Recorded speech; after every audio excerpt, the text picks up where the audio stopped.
దాని గురించి తెలిసిందే కదా. త్రీ ఫార్మ్ బిల్స్ పాస్ చేశారు. లైక్ ఒకటేమో essential commodities act, yeah hoarding గురించి, అండ్ ఇంకోటేమో ఈ మూడు. ఓకే ఓకే, అది ఫస్ట్ ది హోర్డింగ్ గురించి. హోర్డింగ్ అనేది కొన్ని ఎసెన్షియల్ కమోడిటీ స్టోరేజ్ గురించి, ఇక్కడ అమ్మచ్చు అనే దాని గురించి సెకండ్ది. థర్డ్ అది మన లిస్ట్ లో థర్డ్. అంటే ఫస్ట్ ప్రైస్ రెగ్యులేషన్ కాదు, కాంట్రాక్ట్ ఫార్మింగ్ గురించి.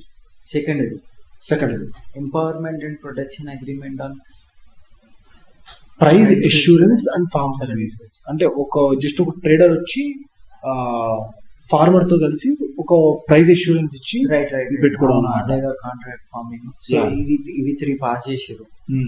అవి కూడా ఎస్ నువ్వు అనుకుంటూ కాసేపు, అరే నువ్వు మొన్న వీడియో చేసావు కదా మీద, చేసినప్పుడు నువ్వు చదువుతున్నావు కదా, కొంతమంది ఎస్ అని నడిచారు, కొంతమంది నువ్వు నడిచారు. నాకు అసలు నేను నవ్వకుండా ఉండలేకపోయాను.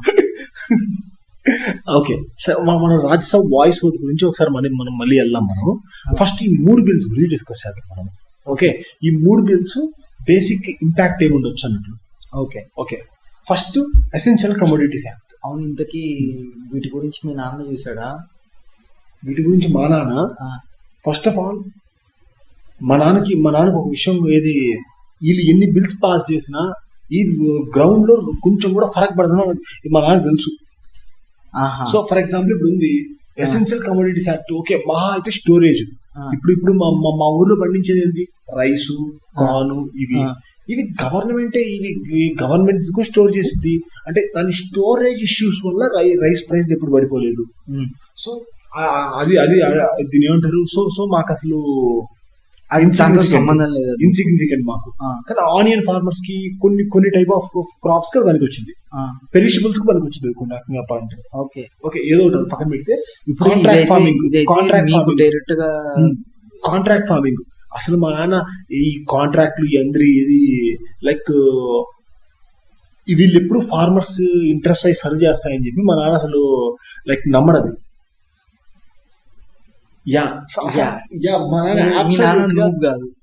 ఎగ్జాక్ట్లీ. అట్లీస్ట్ ఏది టెక్నాలజీ పరంగా మన నువ్వు పోవచ్చు, అగ్రికల్చర్ విషయంగా కాదు. ఓకే, సో గవర్నమెంట్ పరంగా కాదు. ఎగ్జాక్ట్లీ అంతే. సో మా నాన్న నువ్వు కాదు. సో కాంట్రాక్ట్ ఫార్మింగ్ దానిలో పడ్డానికి. సో కాంట్రాక్ట్ ఫార్మింగ్ మా నాన్న అంటున్నాడు, ఇప్పుడు ఏంటిది, వాళ్ళు వచ్చి అగ్రిమెంట్ పెట్టుకుంటారు, ప్రైస్ ఒకవేళ మార్కెట్ లో పెరిగింది అనుకో, వాళ్ళు వచ్చి కంపల్సరీగా కొంటా ఉంటారు. ఒకవేళ ప్రైస్ తగ్గింది అనుకో, మార్కెట్ లో తక్కువ ప్రైస్ ఉంది అనుకో, వాళ్ళు వచ్చి ఎక్కువ ప్రైస్ పెట్టుకుంటారా? నేను అన్నా అగ్రిమెంట్ ఉంది కదా, కొంటారు కదా అన్నా. నేను అంటాడు, వాడు వచ్చి నీకు నచ్చలేదు అంటాడు. అప్పుడు ఏం చెప్తావు? నీకు నచ్చలేదు, క్వాలిటీ బాగాలేదు అంటాడు. ఇది క్వాలిటీ బాగానే ఉందని నువ్వు ఎట్ట ప్రూవ్ చేస్తావు అన్నాడు. పాయింటే కదా, అదే కదా, ఎగ్జాక్ట్లీ. ఏదో ఒక సొల్లు రీజన్ చెప్తారు, ఏదో సొల్లు రీజన్ చెప్పి ఎగ్గొట్టే ఛాన్స్ అనుకుంది. అవును, సో పక్కా పెట్టుకుంటారు అది. అదే చెప్తుంది. ఇప్పుడు దీన్ని ఏమంటారు, వీళ్ళు వచ్చేసి ప్రైవేట్ కంపెనీలు వచ్చేసి ఫార్మర్ తో డీల్ పెట్టేసుకుని ఫార్మర్స్ దాని నుంచి బాగుపడతారని నేను అయితే అనుకోవట్లేదు అని చెప్పి వాళ్ళు అన్నాడు క్లియర్ గా. అసలు నువ్వు కాదు, అసలు నువ్వు ఈ విషయంలో. Okay, so contract farming it's irrelevant thing. ఇంకా చెప్పాలంటే ఇది లైక్ ఎప్పుడైతే కార్పొరేషన్స్ కు ప్రాఫిట్ వచ్చిందో అవి చక్కగా ఉంటాయి. కార్పొరేషన్స్ కి లాస్ వచ్చినప్పుడు కార్పొరేషన్ దాన్ని వైలేట్ చేసేస్తాయి. ఇది ఫార్మర్ దాన్ని తీసుకెళ్లి కోర్టులో ఫైట్ చేయలేడు. అవును, అబ్సల్యూట్లీ ఫైట్ చేయలేడు. ఓకే, ఇప్పుడు ఎక్కడ అమ్మొచ్చు ఎక్కడ అమ్మకూడదు అన్నదానికి థర్డ్. ఓకే, సరే, ఇప్పుడు మనం 1 by 1 డిస్కస్ చేద్దాం. Okay, first essential commodities act. First ఈ బిల్ పాస్ చేసింది 1955లో. ఇప్పుడు అప్పట్లో నెహ్రూ ఉన్న టైంలో, అంతే, నెహ్రూ జమానాలో. అప్పట్లో ఇండియన్ అగ్రికల్చర్ ప్రొడక్షన్ అనేది మన ఇండియాలో ఇంకా ఒక ఎసెన్షియల్ కమోడిటీస్ యాక్ట్ అది డీరెగ్యులేట్ చేస్తున్నారు. ఫస్ట్ బిల్ డీరెగ్యులేట్ చేస్తున్నారు, రైట్? ఓకే, ముందు 1955 యాక్ట్ ఏంటంటే లైక్ దీన్ని ఏమంటారు,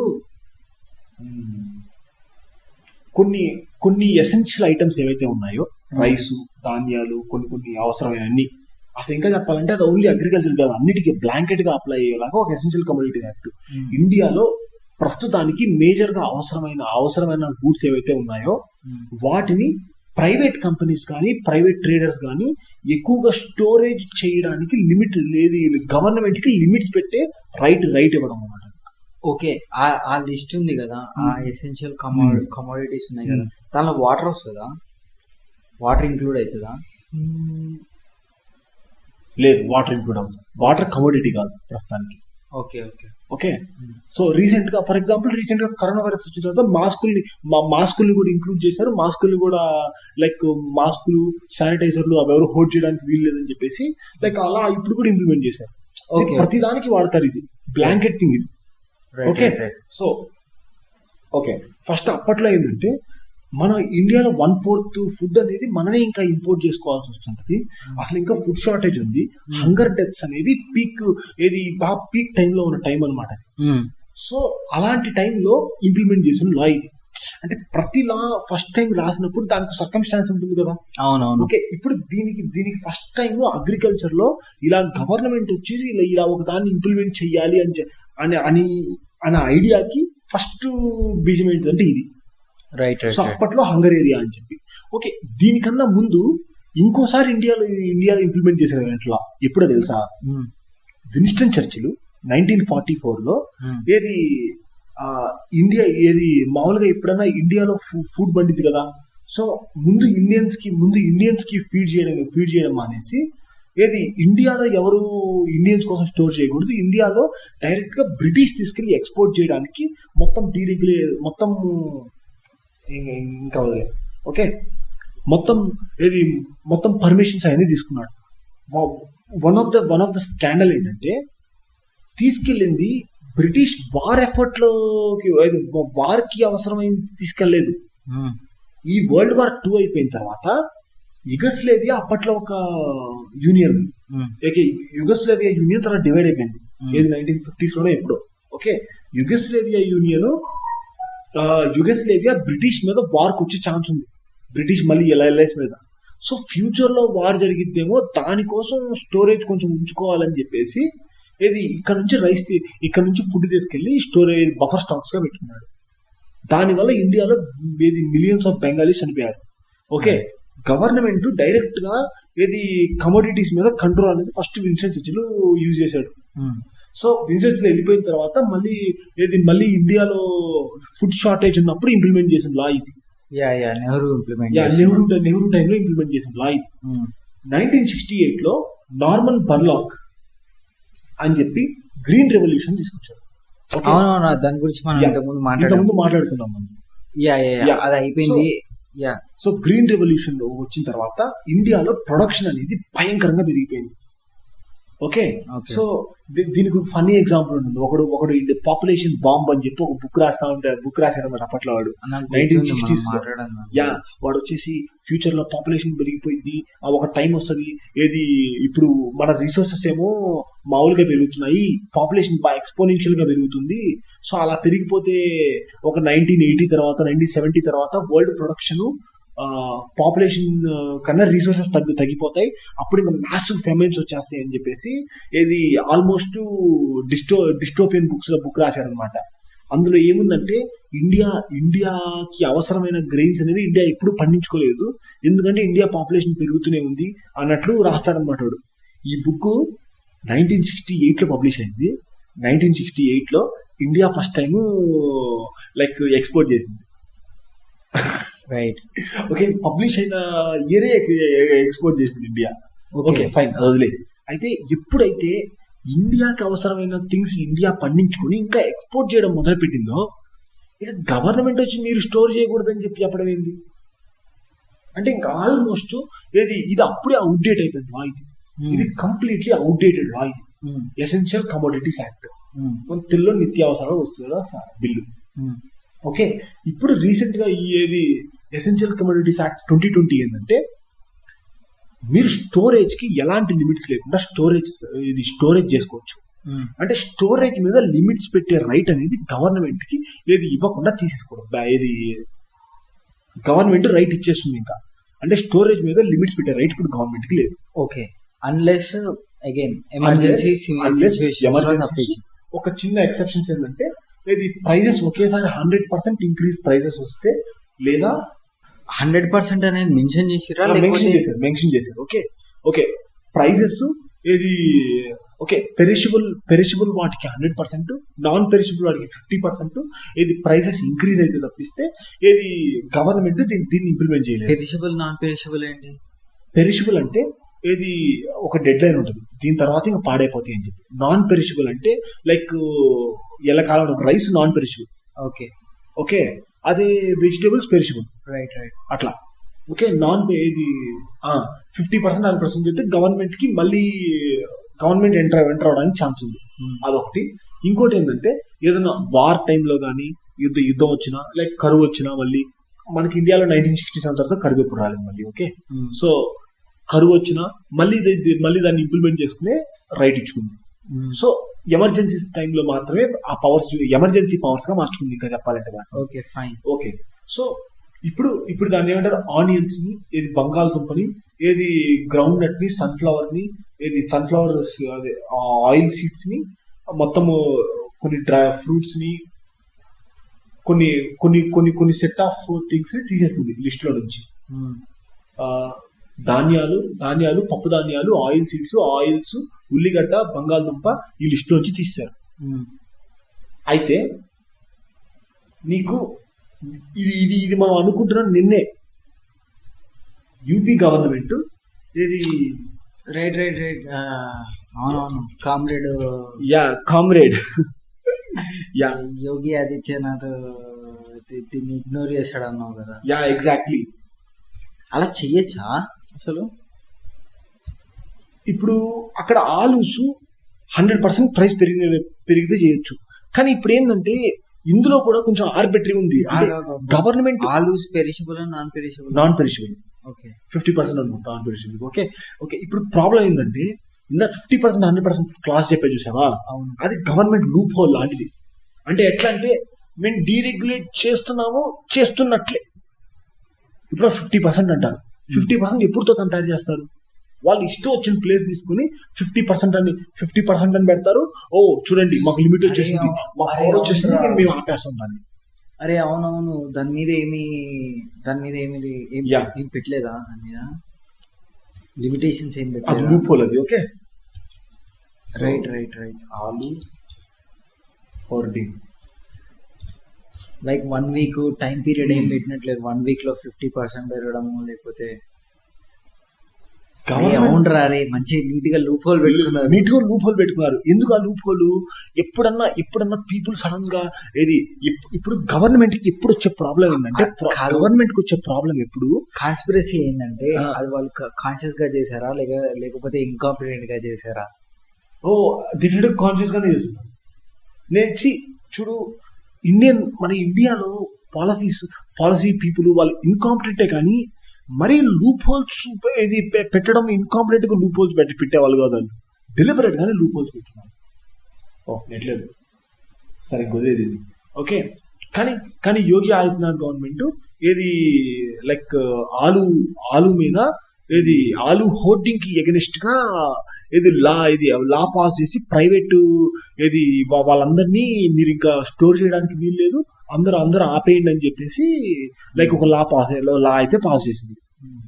సో ఏదంటే ఒక ఆర్డర్ ఇచ్చింది సెంట్రల్ గవర్నమెంట్ ఆర్డర్ ఇచ్చింది. ఇప్పుడు ఫస్ట్ అసలు ఎసెన్షియల్ కమోడిటీస్ యాక్ట్ అనేది గవర్నమెంట్ అబ్యూజ్ చేయడం అనేది కామన్ థింగ్. అయితే ఫస్ట్ ఆఫ్ ఆల్ అక్కడ ఇష్యూ ఏంటి, గవర్నమెంట్ ఎందుకు అబ్యూజ్ చేస్తుంది, దాని గురించి మాట్లాడతాం. Okay first of all agriculture లో ఫార్మర్స్ కి రేట్స్ రావాలన్నా కానీ ఏదైనా కావాలన్నా కానీ ఒక కాన్స్టెంట్ బ్యాటిల్ అనేది ఉంది. ఎవరికి? ఫార్మర్స్ కి కన్జ్యూమర్స్ కి తక్కువ ప్రైస్ కావాలి, ఫార్మర్స్ కి ఎక్కువ ప్రైస్ కావాలి. ఓకే ఇప్పుడేం చేస్తారు, ఇప్పుడేంటి కన్జ్యూమర్స్ కి ప్రైస్ పెరిగిపోతే గవర్నమెంట్ ఎవరి సైడ్ తీసుకుంటుంది?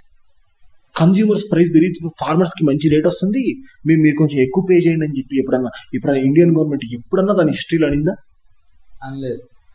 అంతే, ప్రైస్ పెరిగిందంటే చాలు గవర్నమెంట్ వచ్చేసి అమ్మో ప్రైస్ పెరిగిపోతుంది, కన్జ్యూమర్లు ఎట్లా చచ్చిపోతారు, ఇక రోడ్డు మీద శవాలు లేచిపోతాయి అన్న రేంజ్ లో బిల్డప్ ఇచ్చేసి వచ్చేసి మీరు దాన్ని స్టోర్ చేయడానికి వీలు లేదు, అన్ని మార్కెట్లోకి వచ్చేయాలి, అంతా ఫ్రీడమ్ అయిపోవాలని చెప్పేసి ఫుల్ దాని మీద లైక్ ఇంకొచ్చేసి గవర్నమెంట్ వచ్చి స్టోరేజ్ రెస్ట్రిక్షన్స్ అన్ని పెట్టేసి వచ్చి తీసుకొచ్చి అరెస్ట్ కూడా చేశారు కదా కొంతమందిని, మనం చూసాం కదా. యా రియల్ క్రిమినల్స్ అని పట్టుకున్నారు యా అనుకున్నా, అవును హోర్డింగ్ చేస్తున్నారు అని చెప్పి యా రియల్ ఆంధ్రాలో క్రిమినల్స్ కొంతమందిని. అదే అది లాస్ట్ ఇయర్ అండి. Yeah. ఓకే, ఇప్పుడు ఫర్ ఎగ్జాంపుల్ ముందు ఆనియన్స్ గురించి మాట్లాడాలి స్పెసిఫిక్ గా. ఓకే, ఇప్పుడు జనరల్ గా ఆనియన్ ప్రైజెస్ అనేవి ఇది సమ్మర్ లో తక్కువ ఉంటాయి, వింటర్ లో ప్రైస్ పెరుగుతాయి. దానికి రీజన్ ఏంటంటే రైనీ సీజన్ లో వర్షం పడుతుంది. ఓకే, వర్షం పడ్డప్పుడు ఏది ఆనియన్స్ అనేవి చెడిపోతాయి.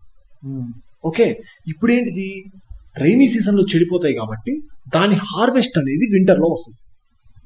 ఓకే, రైనీ సీజన్ లో వర్షం పడ్డప్పుడు దాని హార్వెస్ట్ వింటర్ లో వస్తుంది. సో వింటర్ లో ప్రొడక్షన్ అనేది తగ్గిపోయింది, వింటర్ ప్రొడక్షన్ తగ్గిపోయింది కాబట్టి ప్రైస్ పెరిగిపోయింది. ఓకే, ఇప్పుడు అదే సమ్మర్ లో ఓవర్ ప్రొడక్షన్ ఉంటుంది. ఇప్పుడు నువ్వు ఆనియన్ ప్రైసెస్ భయంకరంగా ఫ్లక్చుయేట్ అవుతాయి. సమ్మర్ లో నీకు 5 రూపీస్ కేజీ దొరికింది. అసలు ఎట్లా అంటే అది నువ్వు ఇంకా నీకు ఆనియన్ ప్రైస్ గురించి తెలియాలంటే అవునవును, తక్కువ ఉన్నా పర్లేదు కన్స్యూమర్స్ కి, మిడిల్ క్లాస్ పీపుల్ కి, కానీ ఎక్కువైతే అమ్మో కష్టం. అదే ఇప్పుడు చూడు, నువ్వు ఆనియన్ ప్రైస్ తక్కువ ఉన్నాయి ఎక్కువ ఉన్నాయి అని చెప్పి నువ్వు మార్కెట్కి వెళ్ళక్కర్లేదు. నువ్వు బయటికి వెళ్ళి ఫ్రైడ్ రైస్ ఆర్డర్ చేసావు అనుకో, అసలు ప్లేట్ ఫ్రైడ్ రైస్ ఎంత ఉందో ఆల్మోస్ట్ అందులో సగం ఆనియన్స్ కుప్పేస్తాడు ఒకేసారి. అప్పుడు నేను అనుకోవాలి, అరే ఆనియన్ ప్రైస్ బాగా దగ్గర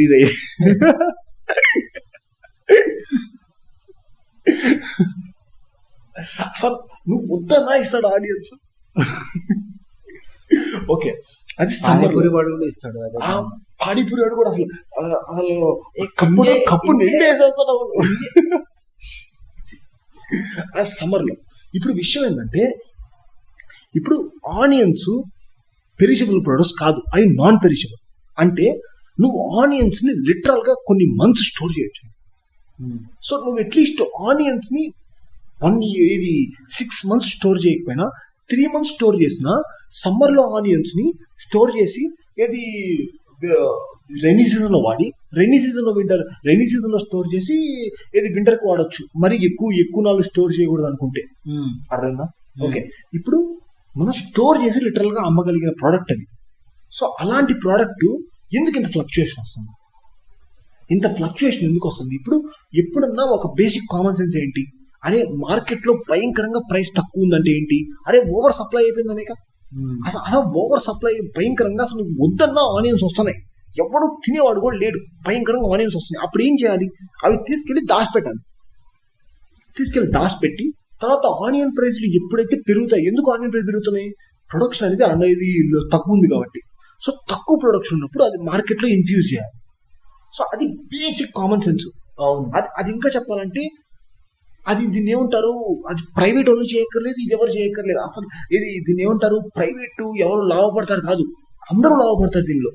ఇప్పుడు ఆనియన్ ఓవర్ సప్లై అయినప్పుడు ఆనియన్ ప్రైజెస్ 5 రూపీస్ ఇంకా అంతకన్నా తక్కువ పడ్డప్పుడు అందరు ఫార్మర్స్ నష్టపోతారు.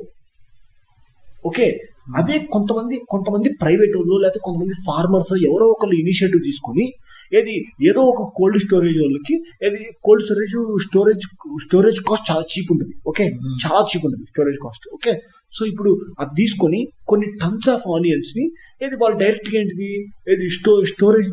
స్టోరేజ్ లో పెట్టేశారనుకో, ముందు మార్కెట్ లో ఓవర్ సప్లై తగ్గిద్ది కదా.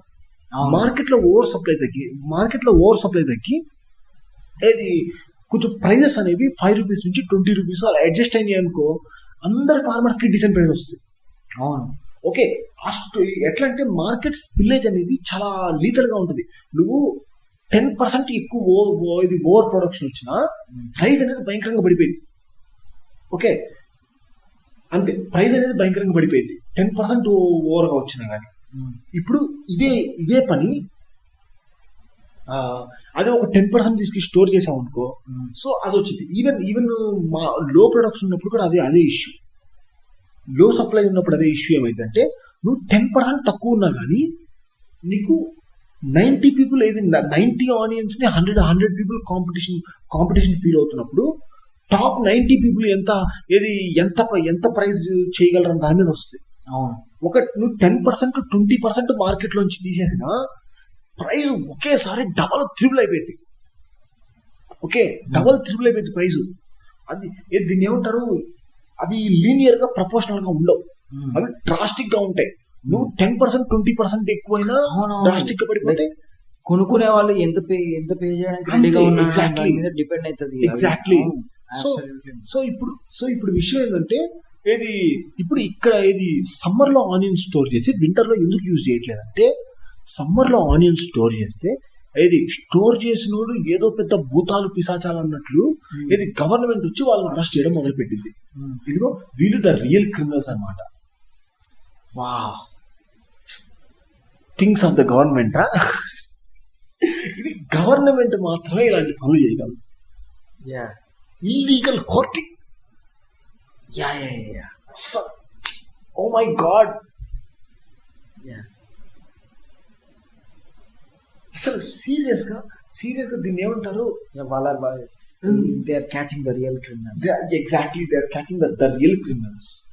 వీళ్ళు అసలు ఏది మొత్తం ఇండియాలో దరిద్రాలన్నిటికీ వీళ్ళే కారణం. కరెక్ట్ గా పట్టుకున్నారు. ఆనియన్ ఫార్మర్స్ జస్ట్ ఇల్లీగల్ గా హోల్డ్ చేస్తున్నందుకు. ఇప్పుడు దీని రిప్లై కొంతమంది ఏంటంటే, ఆనియన్ ఫార్మర్స్ కాదు, ప్రైవేట్ పీపుల్, ప్రైవేట్ కంపెనీలు, ప్రైవేట్ ట్రేడర్స్ తీసి ప్రాఫిట్ కోసం ఈవిల్ పీపుల్. సో ఇప్పుడు అంత స్టూపిడ్ లా ఇది. ఇప్పుడు ఫార్మర్స్ ని స్టోర్ చేయకపోతే చేసేది అలాంటి వాళ్ళే కదా, ఈవిల్ పీపులే కదా. అంతే కదా.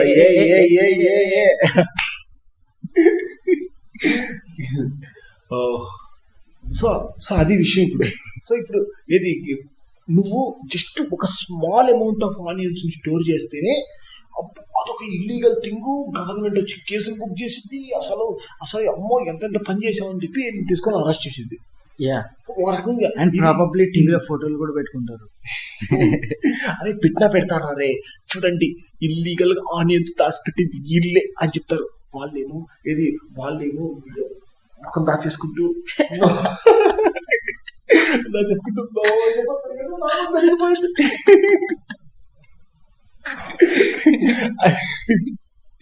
అని చెప్పి చేస్తుంటారు. ఓకే, ఇప్పుడు ఎసెన్షియల్ ఇప్పుడు ఆ బిల్లుకి ఇప్పుడు అమెండ్మెంట్ తీసుకొచ్చారు. అమెండ్మెంట్ లో హైలైట్స్ ఏంటంటే, ఫస్ట్ ఎసెన్షియల్ కమోడిటీస్ యాక్ట్ లో నుంచి ఏది ఈ ఉల్లిగడ్డలు, బంగాళదుంపలు ఏది తీసేశారు. అంటే ఇప్పుడు ఎసెన్షియల్ కమోడిటీస్ దానిలో అవి లేవు. ఫస్ట్ ఇప్పుడు లేవు. ఓకే, ఇప్పుడు ఆనియన్స్ కానీ బంగాళదుంపని కానీ వీటిని ఇప్పుడు స్టోర్ చేసే రైట్ అనేది ఇప్పుడు గవర్నమెంట్ కి లేదు. కాదు స్టోర్ చెయ్యొద్దు అని చెప్పే రైట్, స్టోర్ చెయ్యొద్దు అని చెప్పి కంట్రోల్ చేసే స్టోరేజ్ ని కంట్రోల్ చేసే రైట్ అనేది గవర్నమెంట్ కి ఇప్పుడు లేదు ఈ అమెండ్మెంట్ తర్వాత. ఓకే, సో ఇప్పుడు విషయం ఏంటంటే వీటిని తీసేశారు. ఒకవేళ తీసేయకుండా ఇంకా ఉన్నాయి చూసావా లిస్ట్ లో, ఆ లిస్ట్ లో ఉన్నవి కూడా ఎమర్జెన్సీస్ వస్తే తప్పిస్తే వాటిని మళ్ళీ యాక్టివేట్ చేయకుండా పెట్టుకున్నారు. ఓకే, ఎమర్జెన్సీస్ వచ్చిన తర్వాత కూడా వీటి మీద కంట్రోల్ అవును, లిస్ట్ తీసేశారు. ఇవి ఇప్పుడు కంప్లీట్ గా తీసేశారు. ఎసెన్షియల్ కమోడిటీస్ యాక్ట్ తీసేశారు. ఇప్పుడు విషయం ధనియాలు, పప్పు ధాన్యాలు, ఆయిల్స్, ఉల్లిగడ్డ, బంగాళదుంప, అంతే అది. వీటిని లిస్ట్ నుంచి తీసేశారు. ఓకే, ఇప్పుడు వీటిని లిస్ట్ నుంచి తీసేసినంత మాత్రాన గవర్నమెంట్ కంట్రోల్ అనేది దీని మీద సడన్గా పోయిందండి. ఇదిగో ఇప్పుడుంది యోగి ఆదిత్యనాథ్ గవర్నమెంట్ చూడు, బంగాళదుంప ప్రైజులు పెరిగిపోతున్నాయంట. అయ్యో హోర్డింగ్ చేసేయాలి, హోర్డింగ్ ఆపేయాలి. కాదు, ఈ హోర్డింగ్ ఆపడానికి ట్రై చేస్తున్నారు కదా. అవును, ఇప్పుడు దానికి సంబంధించిన లా లేకపోతే వాళ్ళు ఏం వాడతారు? ఇప్పుడు ఆ లా అమెండ్ చేస్తారు కదా, ఇప్పుడు అది ఇల్లీగల్ కాదు కదా. మరి వాళ్ళు ఏం చేస్తున్నారు ఇప్పుడు? నీకు ఆ లా అనేది లాస్ ఆల్రెడీ పాస్ అయినాయి. వాటిని ఇంప్లిమెంటేషన్ డైరెక్ట్ గా దీన్ని ఏమంటారు, లైక్ అవి ఇంప్లిమెంట్ చేస్తున్నావా లేదా అన్నట్లు, లైక్ ఎప్పటి నుంచి అవి యాక్ట్ లోకి వస్తాయి అన్నది, ఇంకా అవి ఎప్పటి నుంచి యాక్ట్ లోకి వస్తాయి? అదేంటి పాస్ అవ్వగానే ఎఫెక్టివ్ ఇమీడియట్లీ కాదా? కాదు, October 1 నుంచి అవి యాక్టివ్కి వచ్చినాయి ఆల్రెడీ. అవును, అవి October 1 నుంచి యాక్టివ్కి వచ్చినాయి. సో ఇప్పుడు ఇల్లీగల్ సీజన్ కదా. ఇప్పుడు ఇది ఇల్లీగల్. ఇప్పుడు గవర్నమెంట్ చేసిన పని ఒక రకంగా చెప్పాలంటే ఎసెన్షియల్ కమోడిటీస్ యాక్ట్ ప్రకారం గవర్నమెంట్ చేసిన పని ఇల్లీగల్. అవును, ఇప్పుడు ఇల్లీగల్. ఇప్పుడు దీని మీద ఎవరన్నా కోర్టుకు వెళ్ళారు. ఇది జరిగింది నిన్నే October 26 వెళ్తా. మొన్న మధ్య అయ్యింది, బాగా రోజు అయింది. ఓకే, సో దీని మీద కోర్టుకు వెళ్ళాలి. అవును, ఇది కోర్టుకు వెళ్తే ఇప్పుడు గవర్నమెంట్ లా లేకుండా నువ్వు ఎట్లా చేసావు అని. అవును, ఓకే, ఇప్పుడు ఇందులో నీకు ఫనీ థింగ్ చెప్తాను. ఇప్పుడు గవర్నమెంట్ హోర్డింగ్ అంటుంది చూసావా, అందులో ఫార్మర్స్ ఏం చెప్తున్నారు తెలుసా, అందులో మేము కోల్డ్ స్టోరేజ్ స్టోర్ చేసుకున్నవి నెక్స్ట్ సీజన్ కి సీడ్స్ లా ఉపయోగపడుతాయని మేము స్టోర్ చేసుకున్నాం అంటున్నారు కొంతమంది. ఇప్పుడు అవి మార్కెట్ లోకి ఇస్తే వీళ్ళు మళ్ళీ నెక్స్ట్ టైం వెళ్ళి సీడ్స్ కొనుక్కోవాలి. రైట్, అవును. అప్పుడు లాస్ గవర్నమెంట్ ఇస్తా. నువ్వు అప్పుడు లాస్ ఎవరికైనా అడుగుతున్నావేమో. లాస్ ఫార్మర్స్ కి, లాస్ ఎవరిస్తారు? ఆ సీడ్స్ అమ్మే కంపెనీస్ కి పాపం లాస్ వస్తుంది కదా అంటున్నామేమో. లేదు, ఇప్పుడు ఫార్మర్స్ కి లాస్ వస్తుంది. దాన్ని ఎవరు చూస్తారు? చూస్తే అలాగే ఉంది, నాకు చూస్తే అలాగే ఉంది. ఓకే, ఇప్పుడు దీన్ని ఇది డెస్పరేట్ గా చేసిన పని, కాన్స్పిరసీ ఏం లేదు, డెస్పరేట్ గా చేసిన పని ఇది అంతే. ఎందుకు? జస్ట్ ప్రైజులు పెరిగాయని ఇప్పుడు సడన్ గా ఉన్న మార్కెట్ లో అన్ని ఇంప్లిమెంట్ చేసేస్తే అన్ని మార్కెట్ లోకి వచ్చేసి ప్రైస్ తగ్గిపోతుంది. సో వీళ్ళు జనరల్ గా ఇండియాలో 100% పెరిగినా సరే అది అసలు లిస్ట్ లోనే లేదు. ఇప్పుడు లిస్ట్ లోనే లేదు. అవునవును. ఇంకోటి ఏంటంటే ఇవన్నీ ఎంత యూజ్లెస్ థింగ్స్ అంటే ఇండియాలో అసలు స్టోరేజ్ ఇన్ఫ్రాస్ట్రక్చర్ కూడా లేదు అసలు. అంటే వీళ్ళు స్టోర్ చేసింది మహా అయితే 1% కూడా స్టోర్ చేసి ఉంటారు వీళ్ళు. అవును, రైట్.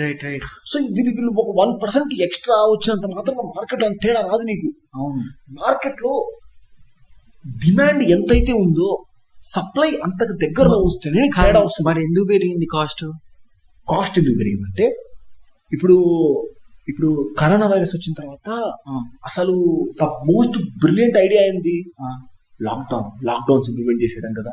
సో అందుకని ప్రొడక్షన్ తగ్గింది. Right. Okay, right, make sense.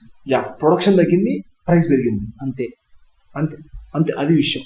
కానీ ఇప్పుడు ఎసెన్షియల్ కమోడిటీస్ యాక్ట్ నుంచి తీసేసిన తర్వాత ఇంకా గవర్నమెంట్ దాని ఇష్టం వచ్చినట్టు చేస్తుంది. ఇప్పుడు ఇది మళ్ళీ ఇప్పుడు ఇది ఫైట్ చేయాలంటే మళ్ళీ ఇప్పుడు ఎవరో ఒకళ్ళు కోర్టుకి వెళ్ళాలి. మళ్ళీ ఆ కోర్టులేమో గవర్నమెంట్కి ఎగ్నెస్ట్ చేస్తున్నాం కాబట్టి అంత ఈజీ కూడా ఉండదు. వాయిదాలు వేస్తుంది, ఎప్పుడో ఒకప్పుడు రమ్మని చెప్పింది. ఆ కోర్టు జడ్జిమెంట్ వచ్చేసరికి ఈ డేస్ లో ఆర్డర్ కూడా ఎక్స్పైర్ అయిపోయింది. సో ఇప్పుడు విషయం ఏంటంటే అది కాకుండా ఎక్స్ట్రా వాళ్ళ ఖర్చులు డీల్ చేయడానికి. ఎగ్జాక్ట్లీ. సో ఇప్పుడు ఆల్మోస్ట్ ఇప్పుడు ఫార్మర్స్ ని మేము ఫ్రీ చేసేస్తున్నాము, స్టోరేజ్ ఫ్రీ చేసేస్తున్నాము అని చెప్పి ఏదైతే మంచిది మనం అనుకున్నామో ఇంప్లిమెంట్ అయింది.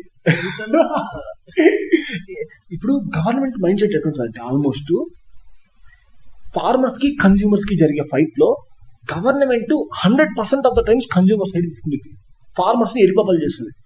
కానీ ఫార్మర్స్ కి ఏమి ఇచ్చిందో తెలుసా? Free current, free water, subsidy. ఏది ఇంకా ముష్టి చేస్తుంది. ఆ ముష్టికి పడలేదనుకో క్లాసిక్ థింగ్ వస్తుంది, రైతన్న జై కిసాన్.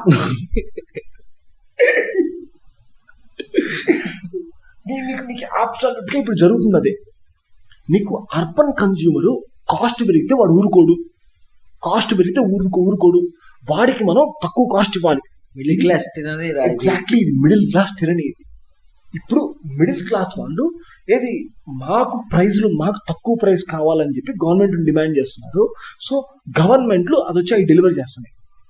ఎప్పుడన్నా పొర్రపాటున ఏది గవర్నమెంట్ ఈసారి కొంచెం ఇంప్లిమెంట్ చేద్దాం, ప్రైజుల్ని పెరగనిద్దామని చెప్పి వదిలేస్తే చాలు నీకు దేశంలో అదొక పెద్ద రచ్చ అయింది. నీకు రిఫరెన్స్ కావాలంటే ఒక మామూలు వ్యక్తి ఎలా బతకగలడు? కేజీ కందిపప్పు 100 రూపీస్ ఉంటే 90 రూపీస్ ఉంటే ఎంత ఉంటుంది? అప్పుడు బాగా పెరిగింది కదా కందిపప్పు, లేకపోతే పప్పు ధాన్యాలు. అప్పుడు కాస్ట్ బాగా పెరిగాయి కదా, చేయలేదు. ఇదిగో ఈ ఆనియన్ ప్రొటెస్ట్లు పెరిగిపోతే నీకు 2012 టైంలో ఆనియన్ ప్రొటెస్ట్ లా ఎవర్రా వీళ్ళు వీళ్ళకి ఏం పనిలేదా? ఇదిగో అరే సరే ఆనియన్స్ కాస్ట్ పెరిగాయని చెప్పి ఇదిగో ఆనియన్స్ మెల్ల వేసుకొని అసలు దీన్ని ఏమంటారు, ఓకే ఇది ఇప్పుడు ఇమేజెస్ వస్తున్నాయి, పాత ఇమేజెస్ అయితే ఇంకా అదిరిపోతాయి. ఇంకా అసలు అయ్యి ఆనియన్ ప్రైజులు పెరిగిపోతున్నాయి. ఫస్ట్ టైం అదే ఆనియన్స్ కట్ చేసేటప్పుడే కాదు, కొనేటప్పుడు కూడా కన్నీళ్ళు వస్తున్నాయి. గుర్తున్నది. ఆ డైలాగ్ ఎవరు చెప్తారు? ఇండియన్ మిడిల్ క్లాస్ చెప్తుంది. సో అది మిడిల్ క్లాస్ టిరనీ. అది ఆనియన్ ప్రైజెస్ పెరిగిపోతున్నాయి, ఇదేం గవర్నమెంట్?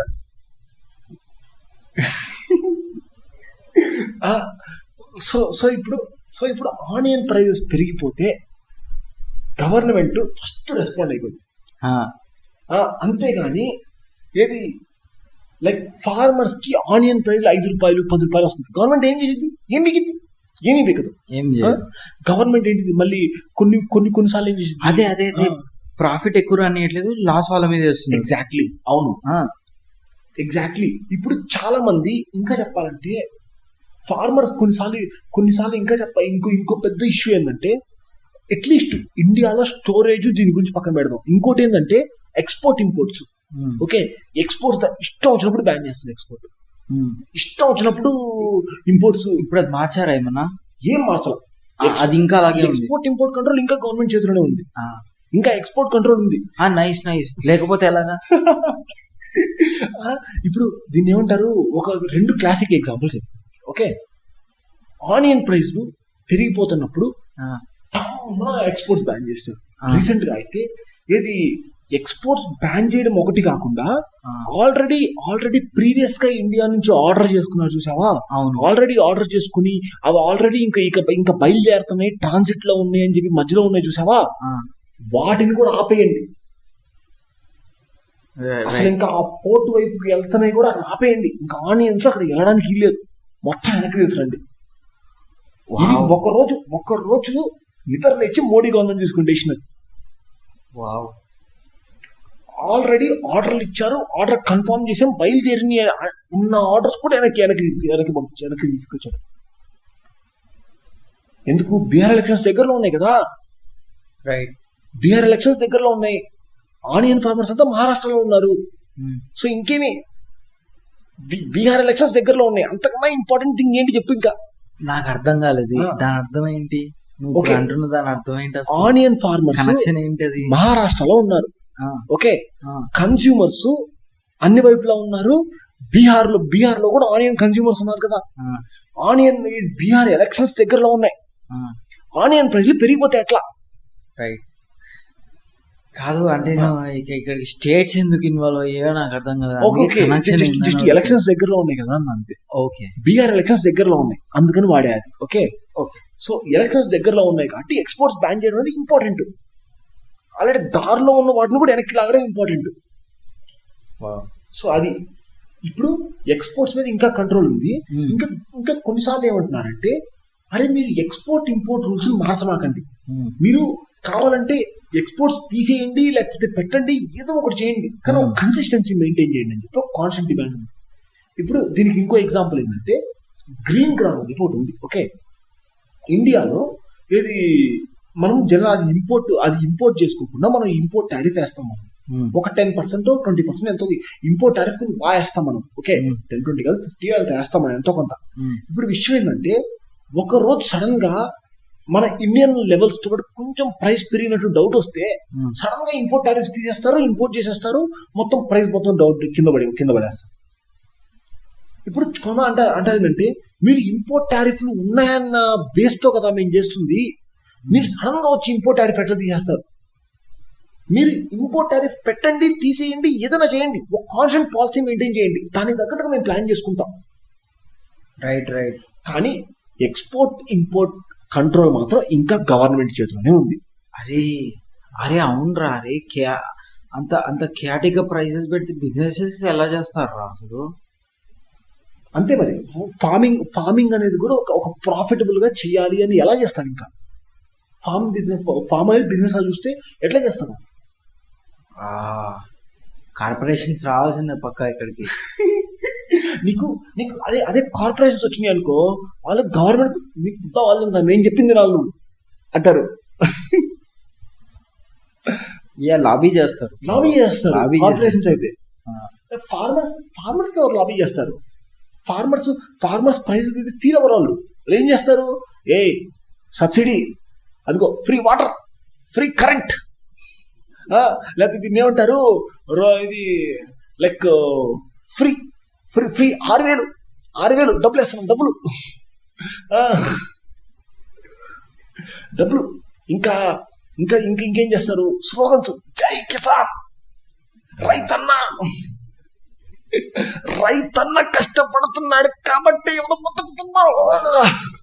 ఇంకా సినిమాలు మర్చిపోకు. ఆ సినిమాలు అన్ని ప్రాబ్లమ్స్ అన్ని సాల్వ్ చేసేసే సినిమా. శ్రీమంతుడు కాదు, మహేష్ బాబు ఇంకోటి తీసాడ్రా. అరే మహర్షి రాదే బారే, వాడు వెళ్ళిపోయి యుఎస్ లో ఏదో ఒక యాప్ కనిపెట్టాడంట, అసలు భయంకరంగా రిచ్ అంట, వాడు ఒక టాప్ సీఈఓ అంట, వాళ్ళందరూ మీడియా ఫాలో అవుతుంటది. వాడు ఫ్రెండ్ అల్లరి నరేష్ కోసం వాడు వచ్చి ఆ పల్లెటూరుకి వస్తాడు. ఆ పల్లెటూరుకి వచ్చిన తర్వాత వాడు ఏదో పైప్ లైన్ ఆ ఊర్లో నుంచి వెళ్తుందంట, కార్పొరేట్ పైప్ లైన్. ఆ పైప్ లైన్ కోసం ఆ ఊరిని ఖాళీ చేపిస్తున్నారు.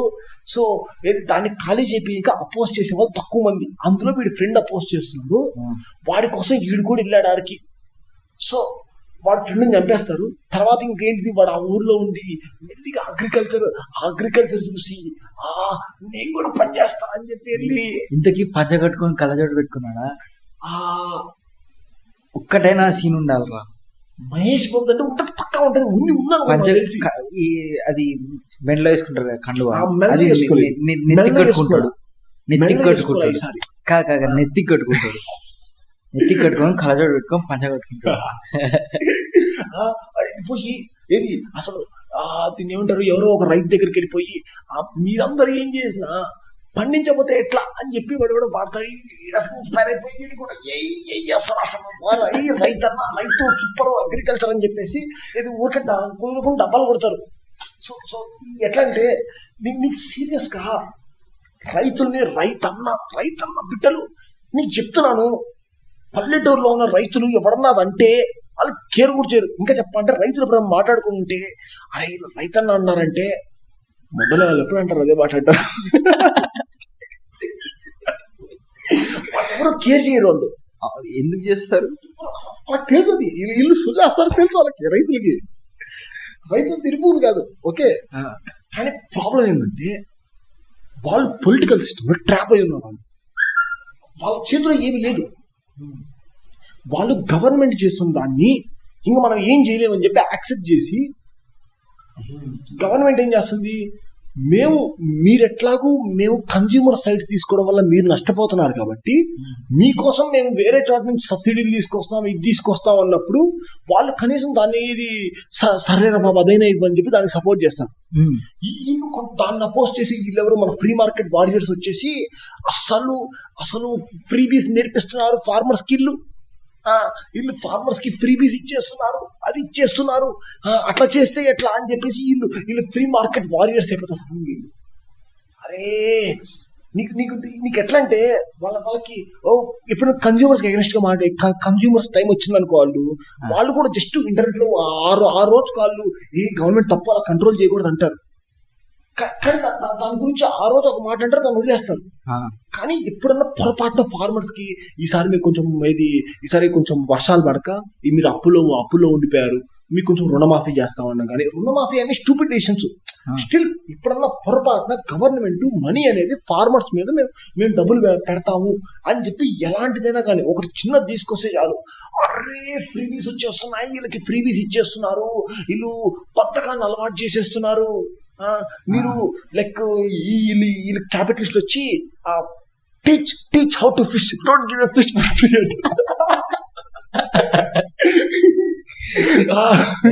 You can't argue with that logic. Give me 5. అసలు వీళ్ళు వచ్చేసి ఏమంటారు, ఆ మాట అనేస్తా అంటారు. కానీ వీళ్ళు అబ్సల్యూట్ గా గ్రౌండ్ రియాలిటీస్ కి ఇంక్లైండ్ ఉండరు. ఇప్పుడు నీకు ఫార్మర్స్ నీకు ఎన్ని లాస్ అయినా పాస్ చేయి, ఫార్మర్స్ కి ప్రోగా లాస్ అనేది ఉండవు, వాళ్ళు చేయరు, వాళ్ళకి ఉద్దేశం లేదు. లాస్ ఎలా ఉన్నా వాళ్ళు ఎగ్జిక్యూటివ్ యాక్షన్స్ అన్ని కన్జ్యూమర్ సైడే ఉంటాయి. వాళ్ళు గవర్నమెంట్ యాక్టివ్ గా కన్జ్యూమర్ సైడ్ తీసుకుంటుంది. ఎప్పుడన్నా ఫార్మర్స్ కి పడేసేదే క్రమ్స్. ఓకే, ఎప్పుడన్నా ఆ ముష్టి పడేసినప్పుడు ఇది వీళ్ళు వచ్చేసి ఆ ముష్టి పడేయకూడదు అని చెప్పి ఒక అపోజిషన్ వస్తుంది. ఇంకా వీళ్ళు ఒక డిఫరెంట్ వరల్డ్ లో బతుకుతున్నారు. ఓకే, వీళ్ళు so called capitalist libertarian class వీళ్ళు. సో వాళ్ళని పక్కన పెడదాం. ఓకే, ఇప్పుడు ఆనియన్స్ చేశారు కదా, ఇప్పుడు లిస్ట్ నుంచి తీసేశారు. ఈ బంగాళదుంపని ఇప్పుడు పెట్టారు. ఇది ఇప్పుడు లాలోనే లేదు ఇది ఇప్పుడు, కానీ వాళ్ళు చేశారు. ఇప్పుడు ఎవరి దగ్గరికి వెళ్ళాలి? ఇప్పుడు ఫార్మర్స్ ఎవరి దగ్గరికి వెళ్ళాలి? ప్రైవేట్ వాళ్ళు ఎవరి దగ్గరికి వెళ్ళాలి? వాళ్ళు కోర్టుకి వెళ్ళాలా డబ్బులు ఖర్చు పెట్టుకుంటూ? ఎవరన్నా ఫ్రీగా వెళ్తారా? అది కూడా స్టేట్ గవర్నమెంట్ మీద హైకోర్టులో వెళ్ళిపోయి లాయర్స్ వేస్తారు. సో అది హీరింగ్ ఎప్పుడు వచ్చిందో, హీరింగ్ వచ్చి గవర్నమెంట్ హైకోర్టు చూసి ఇంత సిలింగ్ లాలో మీరు ఎట్ట చేశారని చెప్పి ఒక దెబ్బకి ఈ ఆర్డర్ కొట్టేసింది. వీళ్ళు ఇప్పుడు చెప్తున్నారు నువ్వు అక్టోబర్ 31 కల్లా మొత్తం ప్రైవేట్ గోడౌన్ మొత్తం తీసేయమని చెప్పి గవర్నమెంట్ ఆర్డర్ ఇచ్చింది. ఎవరన్నా వైలేట్ చేస్తే వీళ్ళు వెళ్ళిపోయి గవర్నమెంట్ డైరెక్ట్ గా నువ్వు గవర్నమెంట్ ఆర్డర్ ని వైలేట్ చేయలేవు నువ్వు. వీళ్ళు కోర్టులోకి వెళ్ళి ఫైట్ చేయడం టైం ఎక్కడ ఉంది అసలు లేదుగా. సో ఇంకా అయిపోయింది ఇది. ఇప్పుడు నువ్వు వచ్చేసి ఎసెన్షియల్ కమోడిటీస్ యాక్ట్ కి అమెండ్మెంట్ తీసుకొచ్చుతున్నావు. మనీ కోసం సూ చేయలేరా? చూద్దాం ఏమైందో. ఓకే, చూద్దాం ఏమైంది. ఇప్పుడు ఇప్పుడే ఇంప్లిమెంట్ అయింది. సో చూద్దాం. ఓకే, మొత్తానికైతే ఇప్పుడు దీన్ని ఏమంటారు, so called free market BJP. ఇది కామ్రేడ్స్ అన్నమాట ప్రస్తుతానికి ఈ రోజు. ఓకే, సో వీళ్ళు సో కాల్డ్ ఫ్రీ మార్కెట్, ఇండియాలో ఫ్రీ మార్కెట్ పార్టీ ఇది ఇప్పుడు. ఓకే, సో ఇప్పుడు ఎసెన్షియల్ కమోడిటీస్ యాక్ట్ పాస్ చేయడం ఎట్లాగో యూజ్లెస్. సో కాల్డ్ ఫ్రీ వాళ్ళు ఫ్రీ మార్కెట్ పార్టీ అని ఎప్పుడు చెప్పుకున్నారు? రైట్ వింగ్ కదా. అరే వాళ్ళు అప్పుడప్పుడు వచ్చేసి ఇది ఓకే వాళ్ళు టోకెన్ గా ఫ్రీ మార్కెట్ టోకెన్ స్పీచ్ ఇస్తారు. చెప్పుకుంటున్నారా? అదే చెప్తుంది వాళ్ళు లైక్ డబుల్ టంగ్ అనమాట. ఎట్లా అంటే డబుల్ స్పీక్ ఎగ్జాక్ట్లీ. ఓకే, వీళ్ళు వెళ్ళిపోయి ఇండియాలో మేము ఫ్రీడమ్ ఆఫ్ బిజినెస్ చేసుకోవడానికి ఈజీ చేస్తాం మేము థింగ్స్. ఓకే, ఫ్రీ మార్కెట్స్, ఇండియాలో ఉన్న మార్కెట్ ని లెవరేజ్ చేసుకోవచ్చు, ఫ్రీ మార్కెట్ వల్ల ఇండియా పెరిగిపోయింది అదని చెప్తారు. మళ్ళీ సేమ్ అదే నోటితో మళ్ళీ ఫార్మర్స్ దగ్గరికి వెళ్ళిపోయి మేము మీకోసం ఇది చేస్తాం, ఇది తీసుకొస్తున్నాం అని లైక్ మీకోసం అది చేస్తాం, మీకోసం ఇది చేస్తాం అని చెప్పి ఇది అంటారు. ఇంకో పక్కేమో కన్స్యూమర్స్ కి పెరిగిపోతున్నాయి, మనం ఏం చేయాలని చెప్పి టమ్మన ఏదో ఒక రెస్ట్రిక్షన్స్ ఇంప్లిమెంట్ చేసేయడం.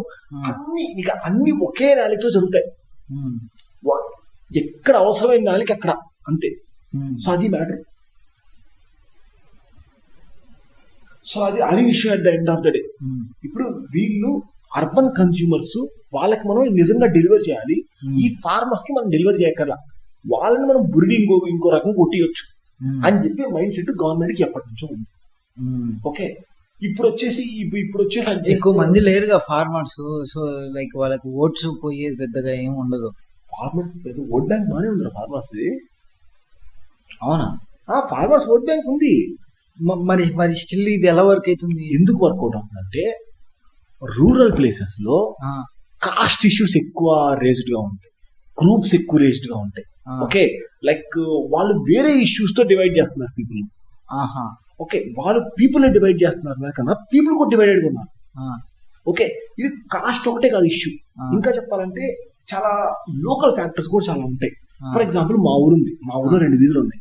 మా 2 వీధులు ఒకే కాస్ట్, మనకి కాస్ట్ కూడా లేదు. ఓకే, కానీ మా వీధిలో ఉన్న వన్ ఆఫ్ ద పర్సన్ కి, వాళ్ళ వీధిలో వన్ ఆఫ్ ద పర్సన్ కి, మేజర్ పర్సన్ కి పడదు.